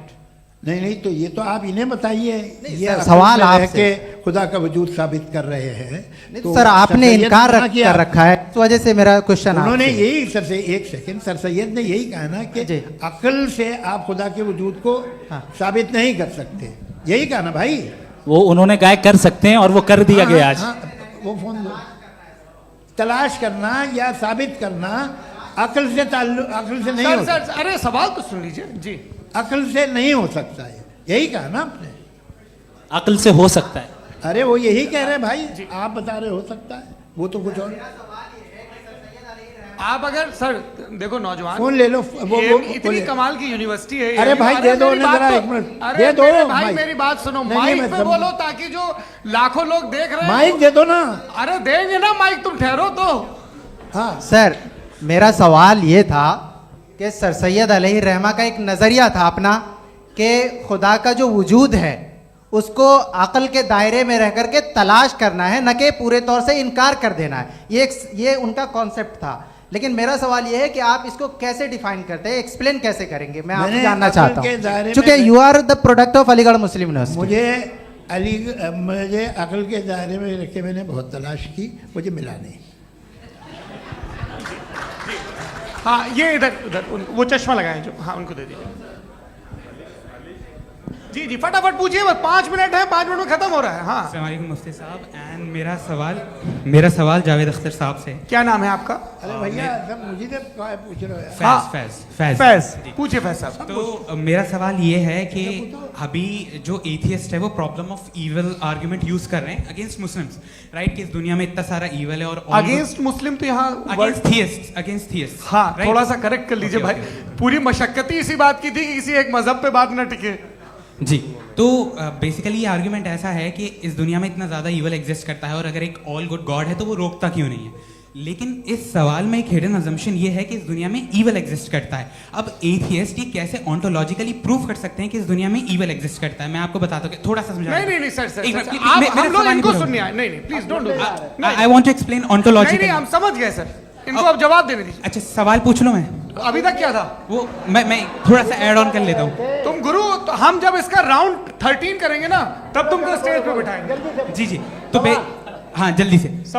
तो देखिए एथियज्म के हिसाब से सब कुछ रैंडमली बन गया है, सब कुछ एटम्स और मॉलिक्यूल्स है। एक पत्थर में और मुझ में सिर्फ इतना फर्क है कि हम लोग एटम्स और मॉलिक्यूल्स का अलग अलग रीअरेंजमेंट है। अब एक पत्थर को कोई इंसान तलवार से 2 टुकड़ों में काट दे या मुझे, according to atheism it is same. There is no evil and good according to atheism. जी अच्छा फैज साहब का सवाल ये है कि हाँ कोशिश भी करते तो इससे गलत सवाल नहीं कर पाते।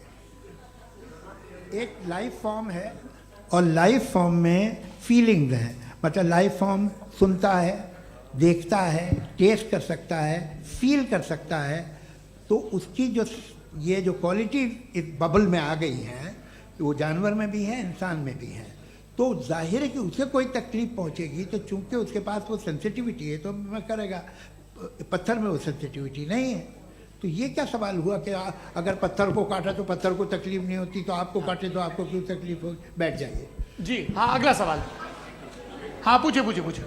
जी जावेद अख्तर साहब, अरे भैया, सब आप लोग मुफ्ती साहब को छोड़ रहे हैं, तो मेरे ही पीछे पड़े हैं क्या? चलो बोलो भाई। You asked how God can exist when children die in Gaza. हाँ?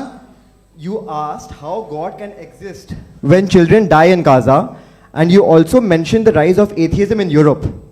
But the same events also are leading many atheists and non-believers to turn towards faith. How do you interpret this contradiction, where suffering pushes some away from God, yet brings others closer to belief? देखिए, आपको एक बात बताऊं, दुनिया perfect तो कहीं भी नहीं है, हर जगह कुछ खामियां हैं। बेटा एक मिनट, मैं आप ही को कहेंगे, देखो वो तो कुछ खामियां, कमज़ोरियां, खराबियां सब जगह है। लेकिन अगर देखोगे ईमानदारी से कि दुनिया सबसे ज़्यादा महज़ब कहाँ है, एक आम शहरी को कहाँ हुकूक हासिल हैं, वो बोल सकता है, अपनी मर्ज़ी से काम कर सकता है, अपनी मर्ज़ी से राय दे सकता है, हुकूमत के ख़िलाफ़ बोल सकता है, बरसरे इक़्तिदार लोगों के बारे में बोल सकता है, सरमायादारों के ख़िलाफ़ बोल सकता है। तो आपको ये स्कैंडिनेवियन कंट्रीज़ में मिलेगा, वेस्टर्न यूरोप में मिलेगा। मैं नहीं कह रहा वो परफेक्ट है, बिल्कुल नहीं, वहाँ बहुत ख़राबियाँ भी हैं, परफेक्ट तो कोई नहीं। लेकिन जिन जिन मुल्कों में, लैटिन अमेरिका देखो, गल्फ़ देखो, वहाँ पर आपको ये ज़रूर है कि रेप नहीं होते होंगे। रेप की ज़रूरत क्या है भाई? उसको तो ख़रीद लो, घर में रखो, सड़क पर रेप करने की क्या ज़रूरत है? मगर सुनिए सुनिए सुनिए, मगर हकीकत ये है कि वहाँ शख्सी आज़ादी राय देने की, बोलने की नहीं है। जी, ये एक आखिरी सवाल मुफ्ती साहब से। हाँ मैम, इनको माइक दीजिए। शुक्रिया। मेरा नाम मनीषा है, मैं हरियाणा से आई हूँ। मैं मुफ्ती साहब से एक बात पूछना चाहती हूँ। आप बार बार जावेद साहब को कॉन्ट्राडिक्ट तो कर रहे हैं कि आपने ये कहा, लेकिन आप भी अजम्पशंस के बेसिस पे बात कर रहे हैं। आपने खुदा के होने का कौन सा प्रूफ पेश किया है, खुदा की एग्जिस्टेंस का?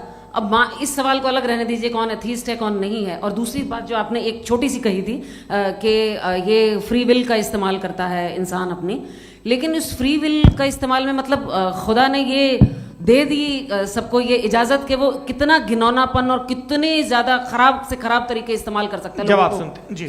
आप फ्री विल को मानती है ना, या अब कहती है कि फ्री विल नहीं है ना? मानती है ना?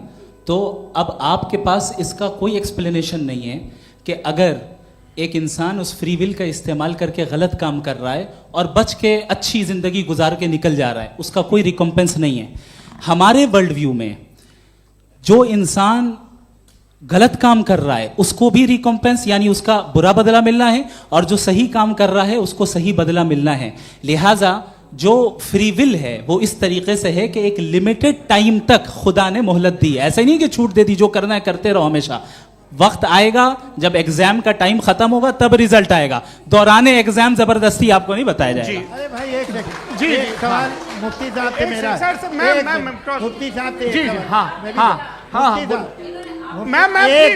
रुक जाइए, आपसे फोन, आप इसके बाद आपसे यहीं रहेंगे वो। हाँ बोलिए। मैं मुफ्ती साहब एक ही सवाल करता हूँ कि अगर जो हो रहा है फ्री विल से हो रहा है और एक दिन बरोज़ क़यामत इंसाफ होगा मैशर में वगैरह वगैरह, तो दुआ क्यों मांगते हैं लोग? दुआ मांगते हैं इसके मतलब है अभी भी उसने ये डिपार्टमेंट रखा है कि मैं रोज़मर्रा की ज़िंदगी में बिल्कुल बिल्कुल ही कैन। तो तुम कैन हो, तुम मुझे नौकरी दिला देते हो, मेरे बेटे को ग्रीन कार्ड दिला देते हो, और 45,000 बच्चे मरते उन्हें रोकते नहीं हो। नहीं तो क्या आप ये कह रहे हैं कि इस दुनिया में जालिमों को कभी पकड़ ही नहीं होती है? अरे जो भी पकड़ होगी वो बच्चे रोते हैं। बिल्कुल, देखें मैंने अपने ओपनिंग स्टेटमेंट में यही कहा था कि जनाब जावेद साहब सिर्फ इमोशनल आर्गुमेंट देंगे।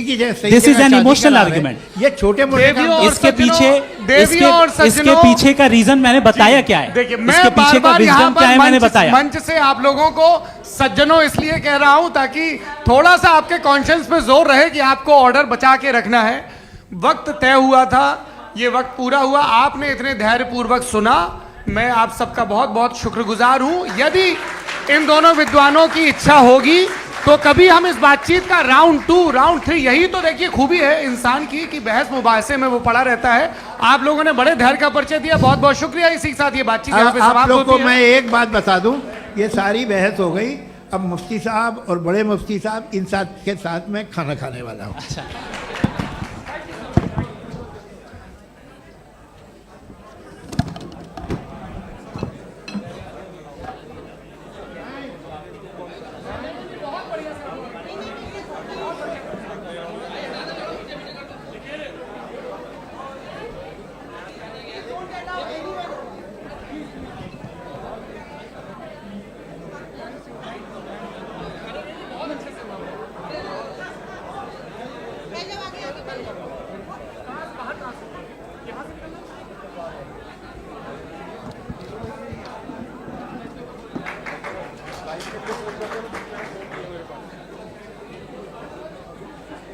आप